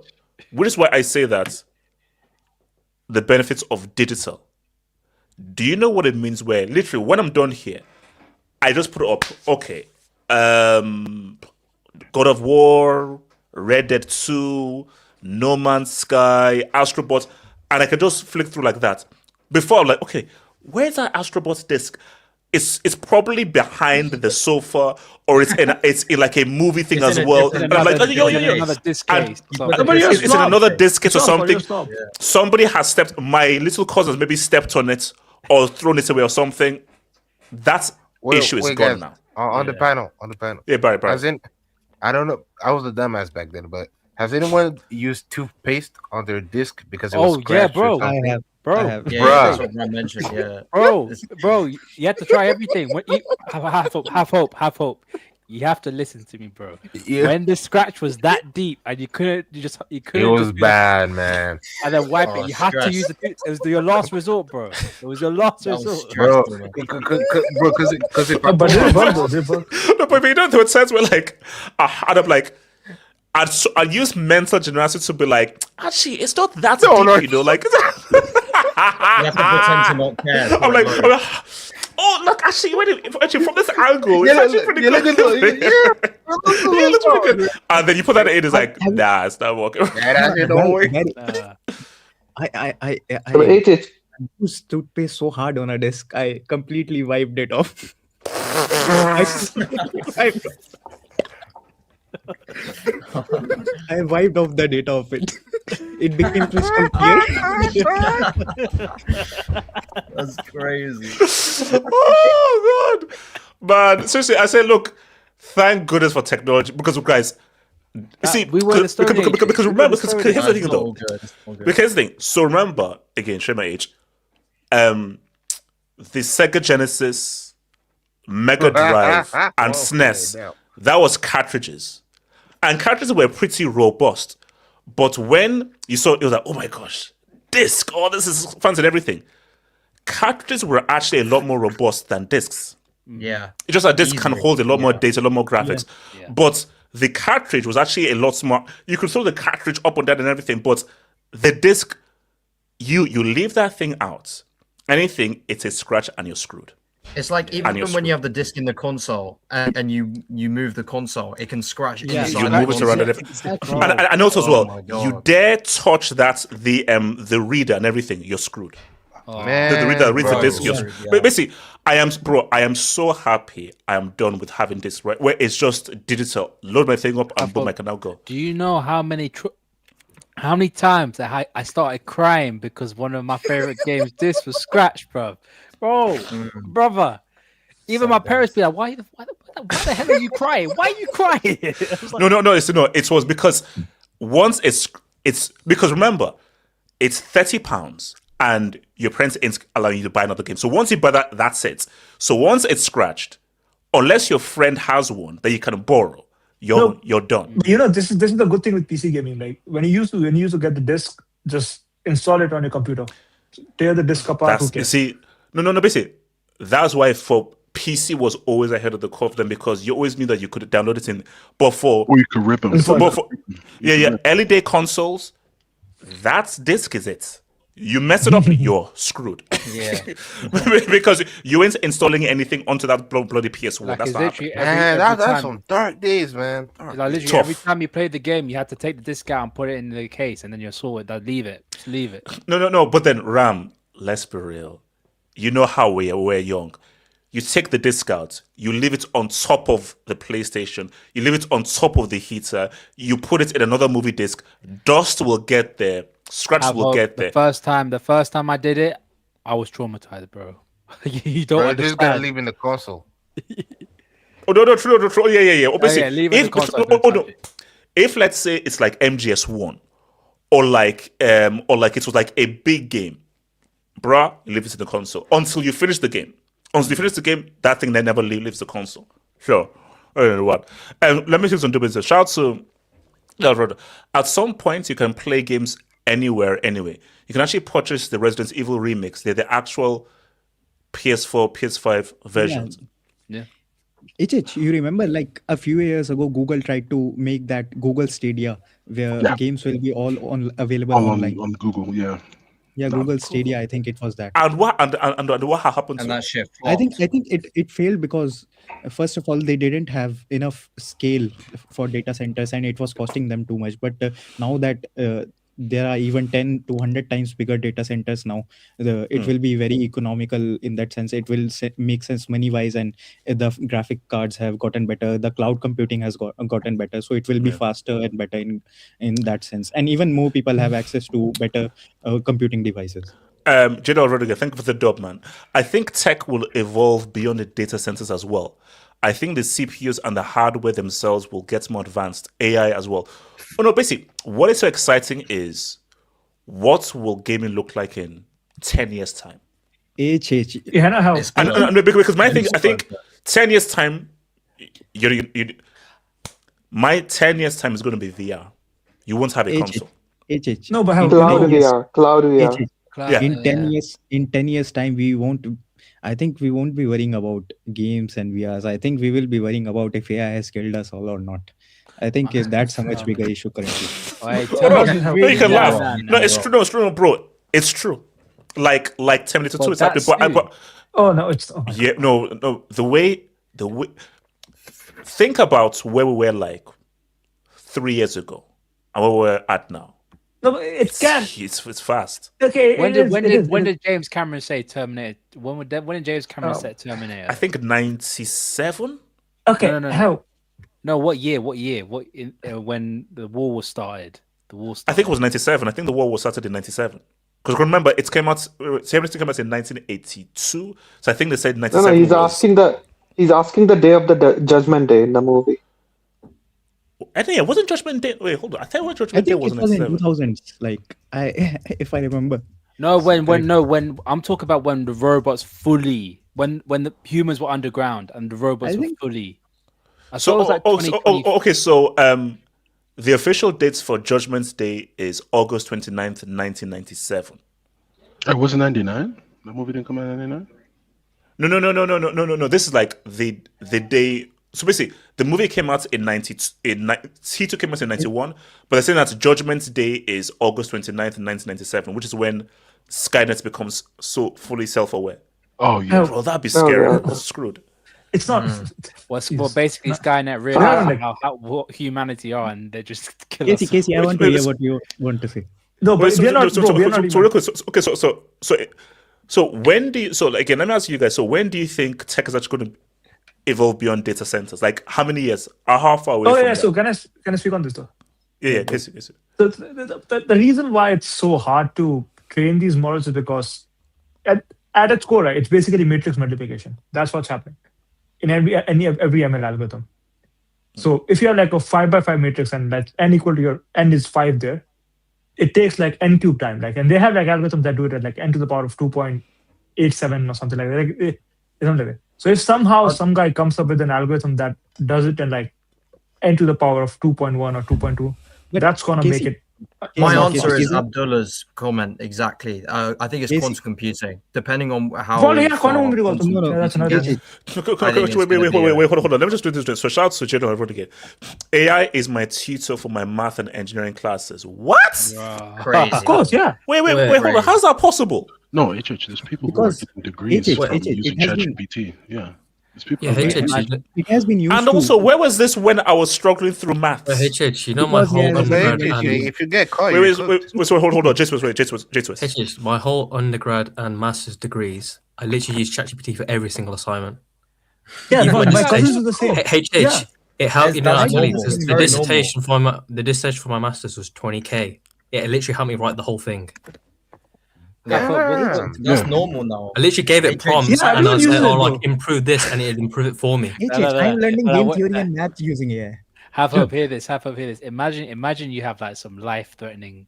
Hopefully, God willing, it doesn't happen. But you have like life-changing surgery, and the surgeon that the surgeon's operating on you use ChatGPT.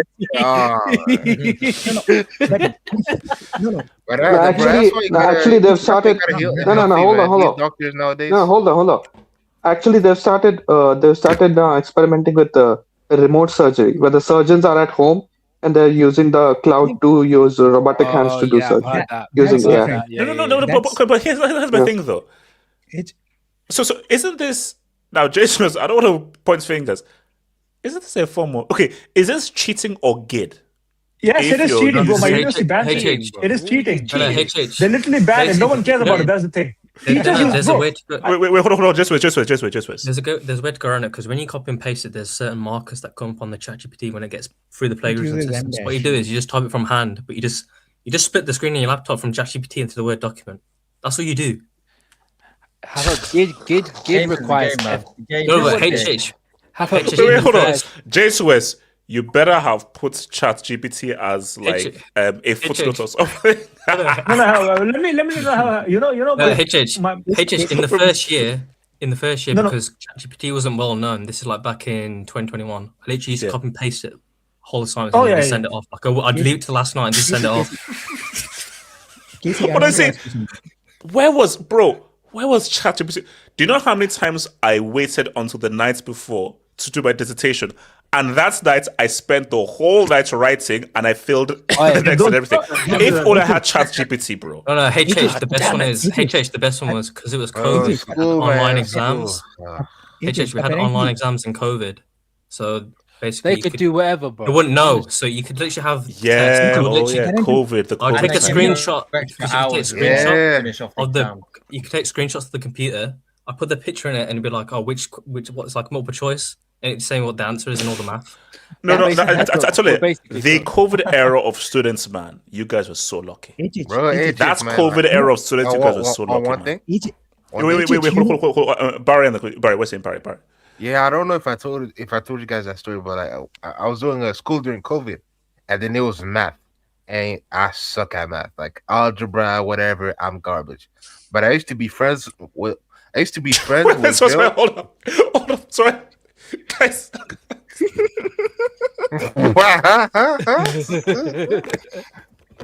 sorry, Barry, continue. Barry. No, see, but I was friends with someone who was friends with the smartest girl in the whole school, in the whole uni. So I was like, yo, you're working with the smart chick, and they come back to me and you give me all the answers and everything. I got that, boom, passed the class. And I needed it for my diploma. So yeah, that was it.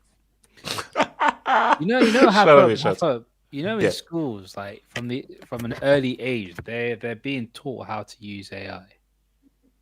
Yeah, I think it's It makes good. sense. It makes sense. Wait, hold on. Let me shout out to Tommy. Thank you for the dub, Tommy. Turn out. HH, your favorite time period for video games, and will you ever get a decent football game again?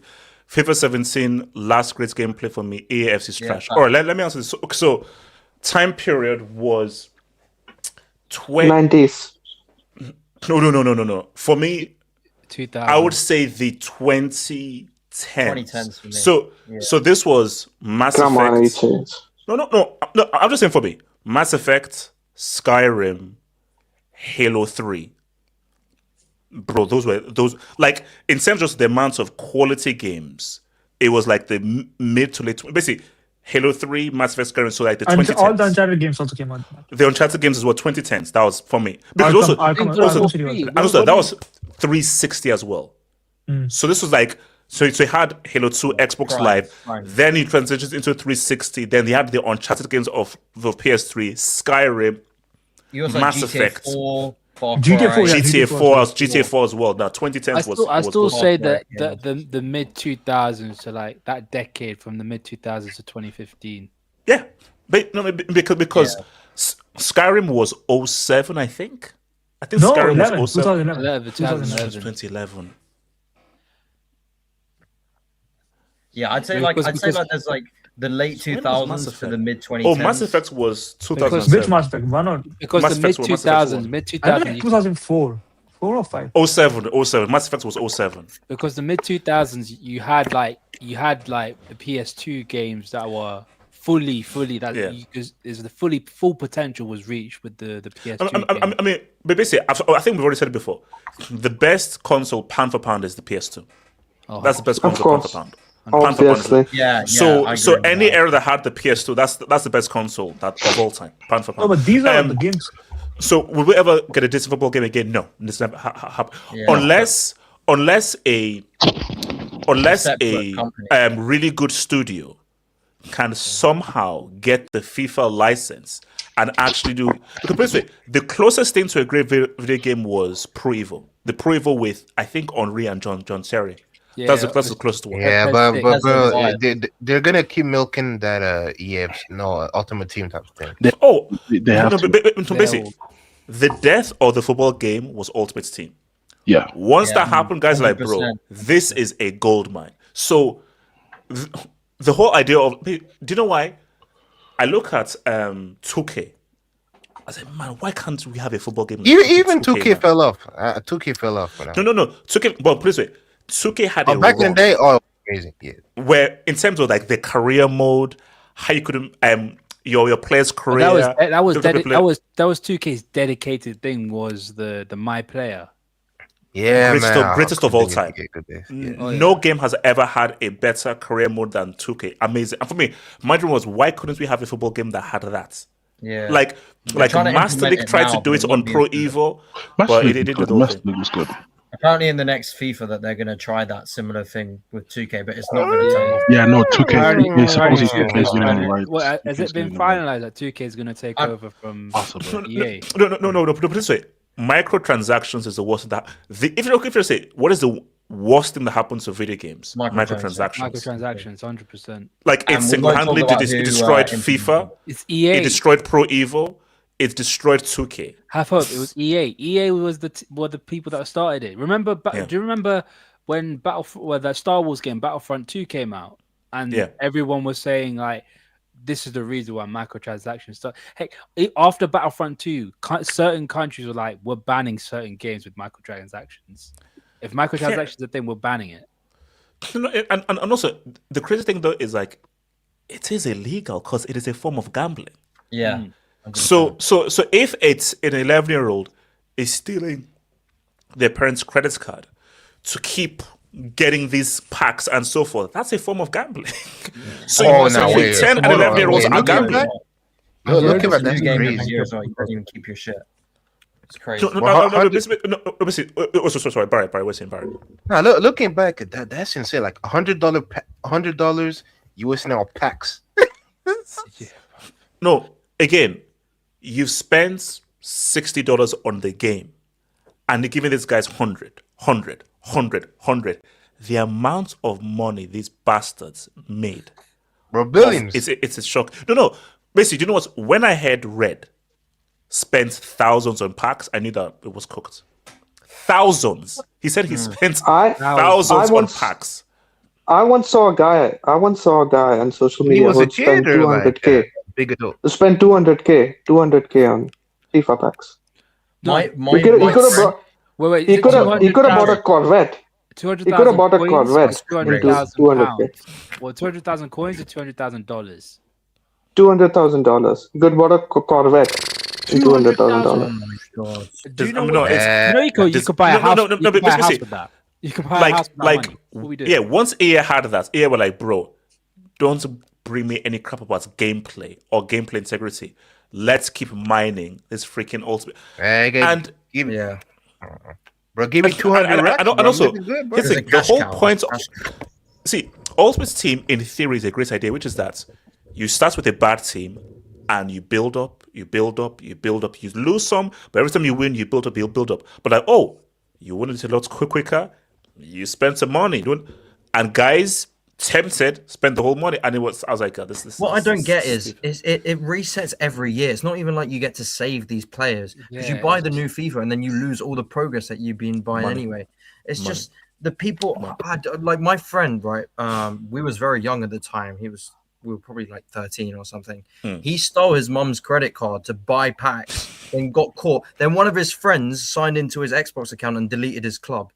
Deleted everything off his. So he spent thousands, got caught by his mom, and his friend deleted everything. No. But seriously, do you know how many times I've heard the story of like people stole their parents' credit card to buy? It's unreal. And it's like my mom did that shit. They steal their parents' credit cards for like Fortnite skins or stuff like that. I'm like, bro. Yeah, Fortnite. Yeah. No, guys. Microtransactions is so evil. But here's the thing, though. Yeah. Do you blame the company or do you blame the people? I blame the government. I blame the people. I blame the people. You know what? Have hope. I blame the government because the government can easily. Yeah, me too. I blame the government. I blame the government too. No. Fine, you can blame the government, but you chose to spend all that money. No, but they're kids. No. They're kids too. You should blame the parents then, maybe. Okay. Parental Perfect. Controls, you know. For the kids, I blame the government for not having ruling. If you're an adult, that's on you. Yeah. If you're an adult, that's on you. That's on but you. like, 100%. how can you like kids? They don't even know what they want, bro. Kids don't know what they want, man. They just do whatever. No. But Ram, that's why there was a ruling. I think every kid to be like Peter Parker, bro. But I think there was a ruling in Europe in a court case where it said no, this is a form of gambling, and it is illegal for a kid to gamble. That's what they say. Gambling, you can gamble 18 and above. So what you're doing is a form of gambling, and what you're doing is literally illegal because kids are literally gambling. What you're doing is illegal. Yeah, it is gambling because when you buy the packs, you don't know what you're gonna get in the pack, so you're leaving it to chance. No, it's gambling because you're spending money. Spend money again. It's gambling. And it's illegal. I don't get how you can spend that much money on the game when you bought the console, which is less than that. Like, it doesn't make any sense to me. Like, you buy the console, that's like 1,000. Like, no. But then that's the whole point of the whole gambling thing. Like, it's an addiction, and because there's such a desperation of I want the best player, and what's gambling like? Once you win, you have that rush. Instant My gosh, I have this amazing pack. Let me keep going. It's also this is why the guy I told you spent 200k on packs. 40 to 45k I think he borrowed it from his where he went to work, his place of employment. He wasn't able to return the money, so he left town. He borrowed money from what? Where he was, he borrowed it against his salary. Where he was working. Wait, hold on, Nomad. Can you just back up? So what? Can you just say that again? What? He asked for his annual salary from his place of employment in advance. He couldn't return it, so he left town. He bailed. You gotta leave the country, make a new identity, and then he left the state. Bro, you gotta leave town, bro.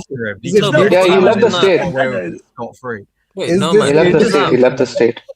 No, man. What was manager-employee meeting like? Because you just sat there. Oh, yeah, can I have my full annual pay? And then he's like, Yeah, "Hey, no, what's no, no. more, He's FIFA?" yeah, yeah. No, no, no. He took less money. Like for example, if his annual salary is like 60K, right? He said, "I'll work for an entire year for 50K, but I need it now because I need that fix." So, bro, hey, Nah, that's a new level of addiction. It's good. he wants money up front, brother. Wait, so actually, so guys, did you hear about this story in South Korea? So you know World of Warcraft. Yeah. And I think this couple were really, really into the game. They were so into the game, they neglected like their baby, and I think their baby died of like starvation. Oh no! Jesus. No, because they were on the game all the freaking time. I thought that's all day, every day, and happened they to a neglected lot- the baby. That's happened to a lot of kids. That's happened to a lot of kids and a lot of people. So the Barry comes to you, Ram. Barry, what's in Barry? But see, when you parents, man, you just gotta drop all that shit, man. Like, just focus on the baby. Like, if you regular folks like us, we ain't got kids. Like, we can vibe out. But Barry, which is why the scary thing on the video game, because I know my friend was really into World of Warcraft. Like, what happened was like, so this is my friend's younger brother, but we're still friends. Oh, what was the most hours you guys got in a game? Oh, Skyrim, 100 hours on Skyrim. Okay, you might be shocked. You might be shocked of my hour count. Wait, so how many are still there? Only 100 hours. Yeah. So I had this Madden like way back when. I played like 1,000 hours on it.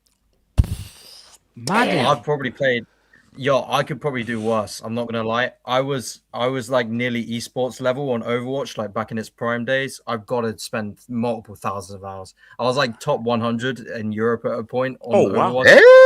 I was a complete sweat in the game. I was a no lifer when I was like mid-teens. I was like, like there's some games where like Skyrim like. It has to be over 100 hours because Skyrim. Like, I played the hell out of that freaking game, bro. 100 hours is quite low for this. Like, it's quite low. Actually, you know what? I've got to check again because because this was a long time ago. So, but I swear it has been because Skyrim. I slept on that damn game. I played that game the whole night. No. But in honesty, I probably played Halo 2 more. Like once Xbox Live was out, I was on Halo 2 literally all night.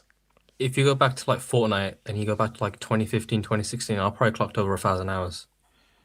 Like definitely. You know double pump era man was different. Double pump, big up. If you know, you know. But the thing about World of Warcraft though is that it's literally another life. Like literally, like I think people actually got married on the game. Yeah. So literally, people actually have a life on the game. So it's not a regular video game. It literally is another world where you have like families, you have people, you have guys that you have a schedule. It is literally a different life. It's crazy. Like that. What's that movie? It's like Ready Player One. It's literally that. Yeah. It's like VR. Do you think we'll ever get to that? Do you think at some stage we'll get to that? We are getting there. We are getting there. For sure. Like, when? No, let's say I'll see. Okay, 5 to 10 years. I'll be shocked that in 20 years you're not in GTA, literally in a GTA safe city. Actually, so literally you put on like a headset and you are literally in Liberty City with a freaking Uzi or a flamethrower. That'd be unreal. GTA 4 VR would hit like crack. If you could be VR, no, guys, imagine if you're in a VR or like Silent Hill.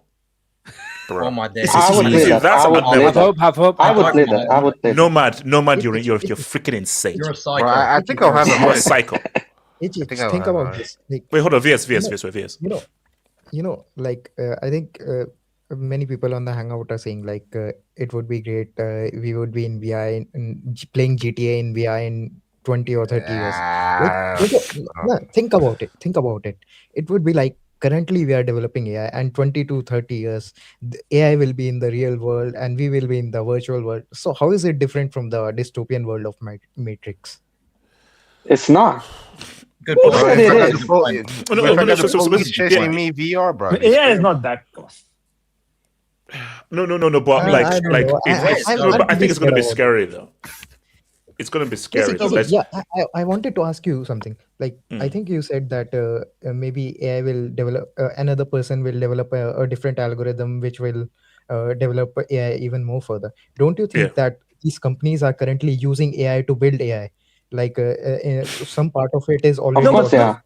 So They use don't you the think- no, in I'm all not honesty, they- using- Wait, I'm hold not on, saying Casey. about- Casey. I'm not saying the vibe coding part, like using Claude code or something like. I'm asking about the part where they actually use agentic AI to automate it itself, like recursive self No, learning. they use competing models against each other. They make them fight against each other like WWE, and then whoever's the last man standing is the strongest AI. They're literally doing that. to be on Okay, agentic so AI- Casey, on go for agentic AI- Casey. Okay, it was actually, from what I know, agentic AI, like from my understanding, it actually sucks right now. Like, it is pretty bad, and the reason for that is that there's a technical reason. It's basically its basis is in reinforcement learning, and reinforcement learning is kind of it tries to solve problem in a discrete way. So, and these problems are really in a continuous run. So this is the thing. Like, on the agentic AI, like I think it's Wait, doubling, like, hold. Actually, no. Let me, because I want to come at this. So remaster because I want to come at the job. So guys, here's the thing. So let me Please, tell I you, need let me hear a quick short story here.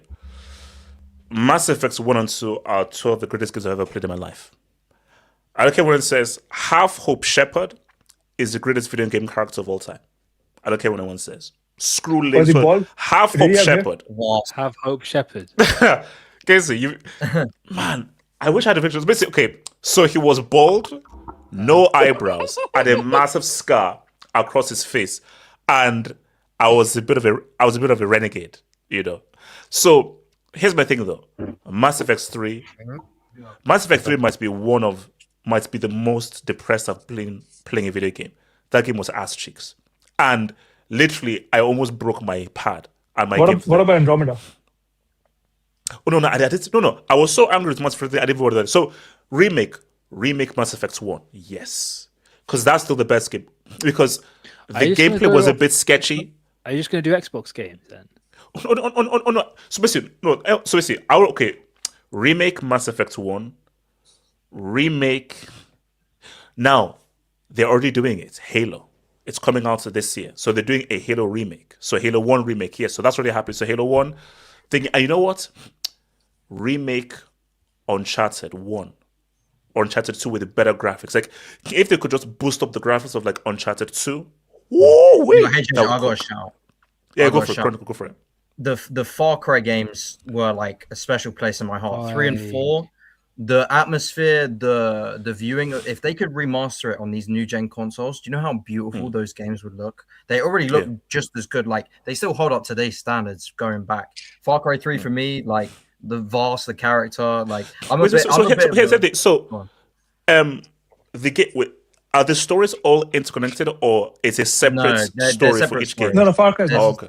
Hold on, Chronicle. Where was Far Cry 4? Was in like a Nepal like country. Where was Far Cry 3? Yeah. It was like Far Cry 3, Himalayas. where was it? No, I think that was 4, right? Not 3. It's like Far Cry 3 was on an island. I think it was like near Japan. I think it was some made up island though.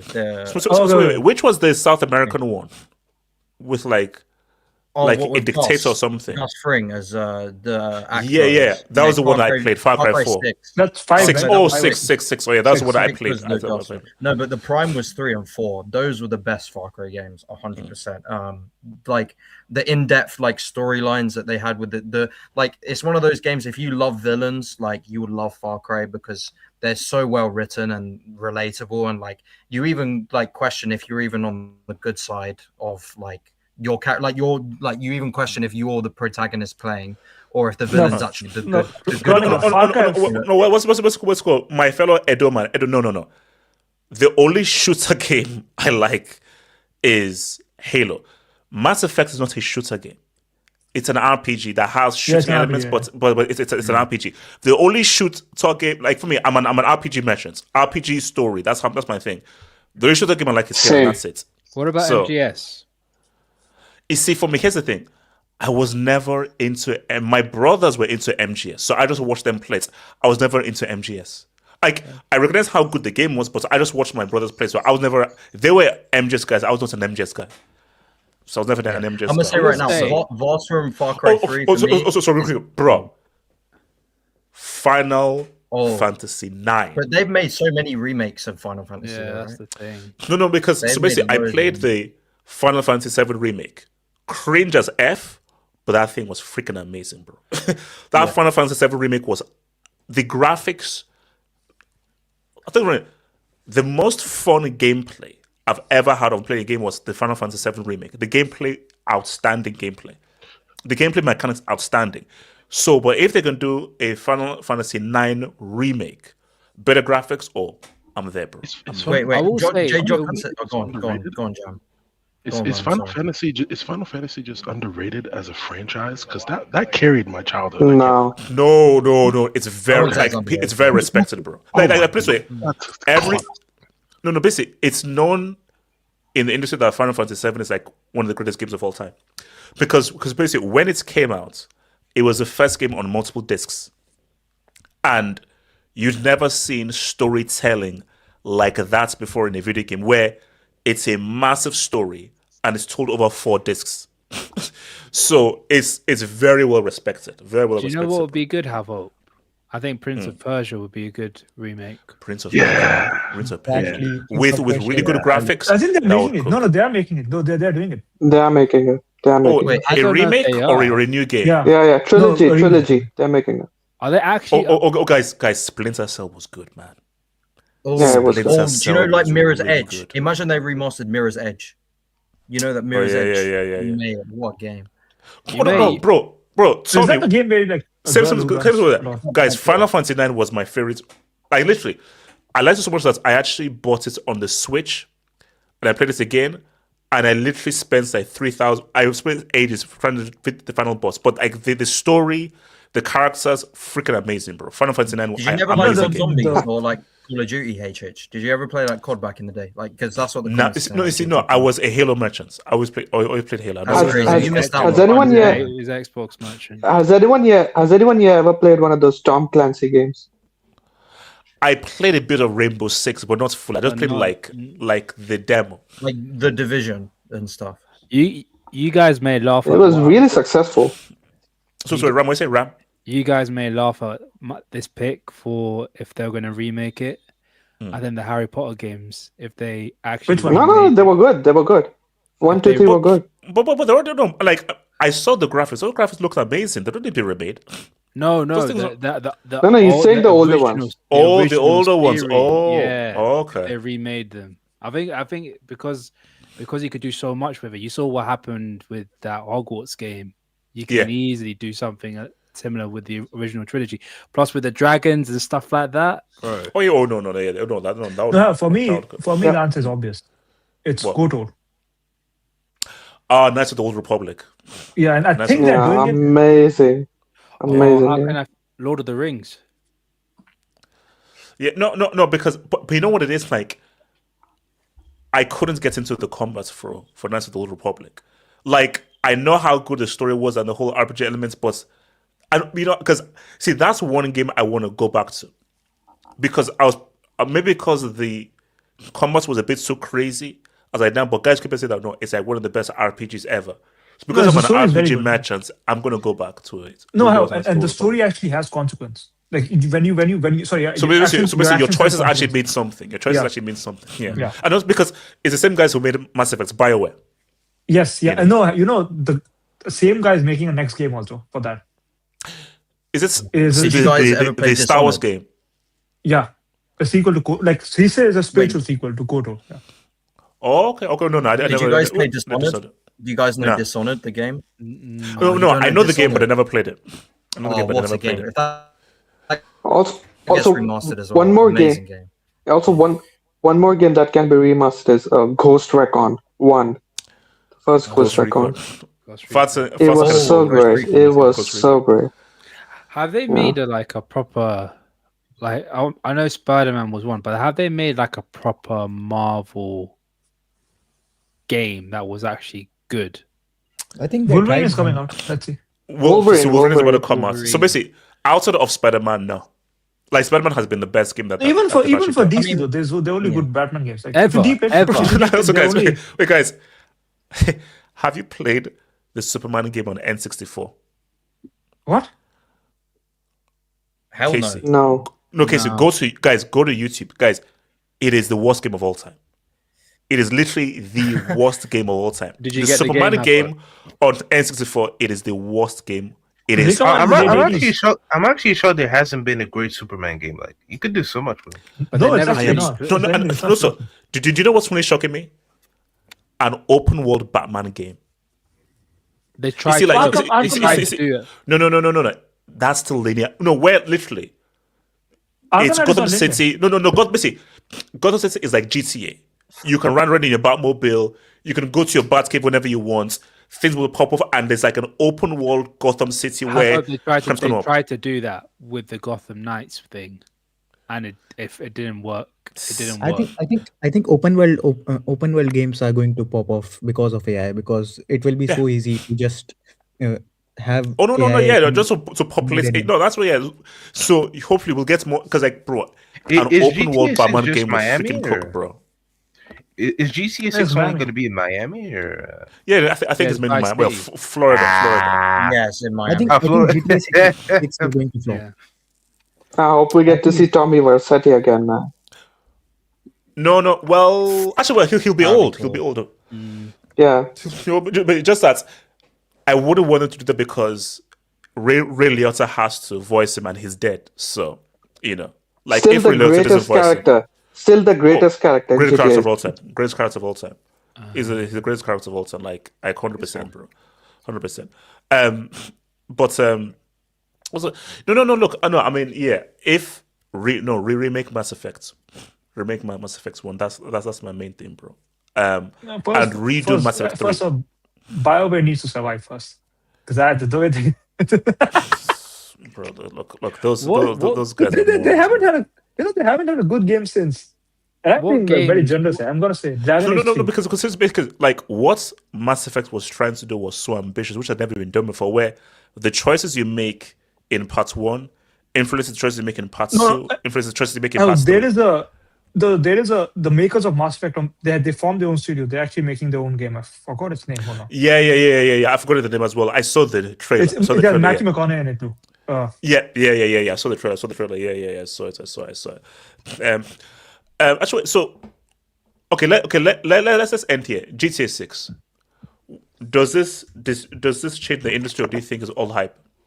It's going to flop. One thing. It's going to flop. It's going to be so out of touch, so late. It's going to definitely flop. I'm telling you right now. It's going to. How much will it be? Now, And guys, hear me well. It's going to be $100. Facts. And then it will flop. 100%. It will flop. Are we looking at the next Cyberpunk? Exactly. I was just going to say that the Wait, can I, expectations on this game is so high. No, but Wait, hold on. Barry, wait a second. Cyberpunk Barry. actually turned out to be Cyberpunk is good now, later right? on. Cyberpunk is good Hold on, now. Barry. now you guys make good points. Like the game might not be great when we play it, but like the cultural impact that's gonna happen when it drops, bruh. Yeah. Like it's gonna be huge. Like kids are not gonna be in school. Adults are gonna skip work. The electrical bill is gonna rise like crazy.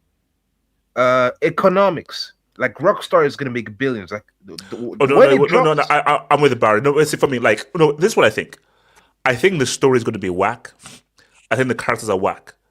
Technically, that game is going to be bloody crazy. And you know what's the most It's gonna messed be up crazy. part? It's never gonna die because guys are gonna. The reason why we don't have GTA 6 is because guys be spending that money on GTA 5 again until it is dead. Yeah. So imagine when GTA 6 drops and then we have all these new offline games, missions, everything. Bro, they're gonna get that money, man. No, but you know, like, obviously, so I've got GTA 5 like downloaded on my PS5, and like whenever like I do the hangouts, I just like mess around in the city, and I just thought, guys, do you know how crazy GTA is? Just conceptually, do you know how crazy that chaos. It's basically a chaos. No, because again, if you were like me and Ram back in the day, top-down view, 2D graphics, to see where gaming has come. But basically, put it this way, if you showed me GTA 5 to me like in 95 or 94, I'd be like, get out of here. That's impossible. I'm like, stop it. That's impossible.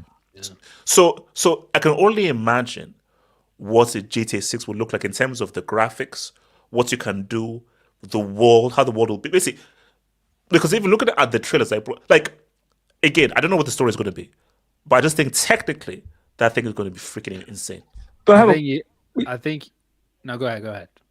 No, but I'm just saying, like, has Rockstar ever disappointed you? Like, their last game was Red Dead Redemption 2, which is arguably the greatest game of all time. Yeah. I mean, I can make a good case for that. So, why would you doubt them? But here's the thing, their studio changed. A lot of I people know one of the brothers created left. the previous games, they have a different. Hauser, Dan Hauser. Here's the thing, guys. No, even one between a brother GTA 6 and a Red Dead 3, I want a Red Dead 3. Like the thing is, of course, 100%. Same. Me too. Wait, hey, what worries me is like I fear for GTA 6 because how out of touch GTA 5 has been recently. Like it's not even just like the additions that they've added to the game, but it's also the characters that they've been building. They're so unfunny, so lack of character.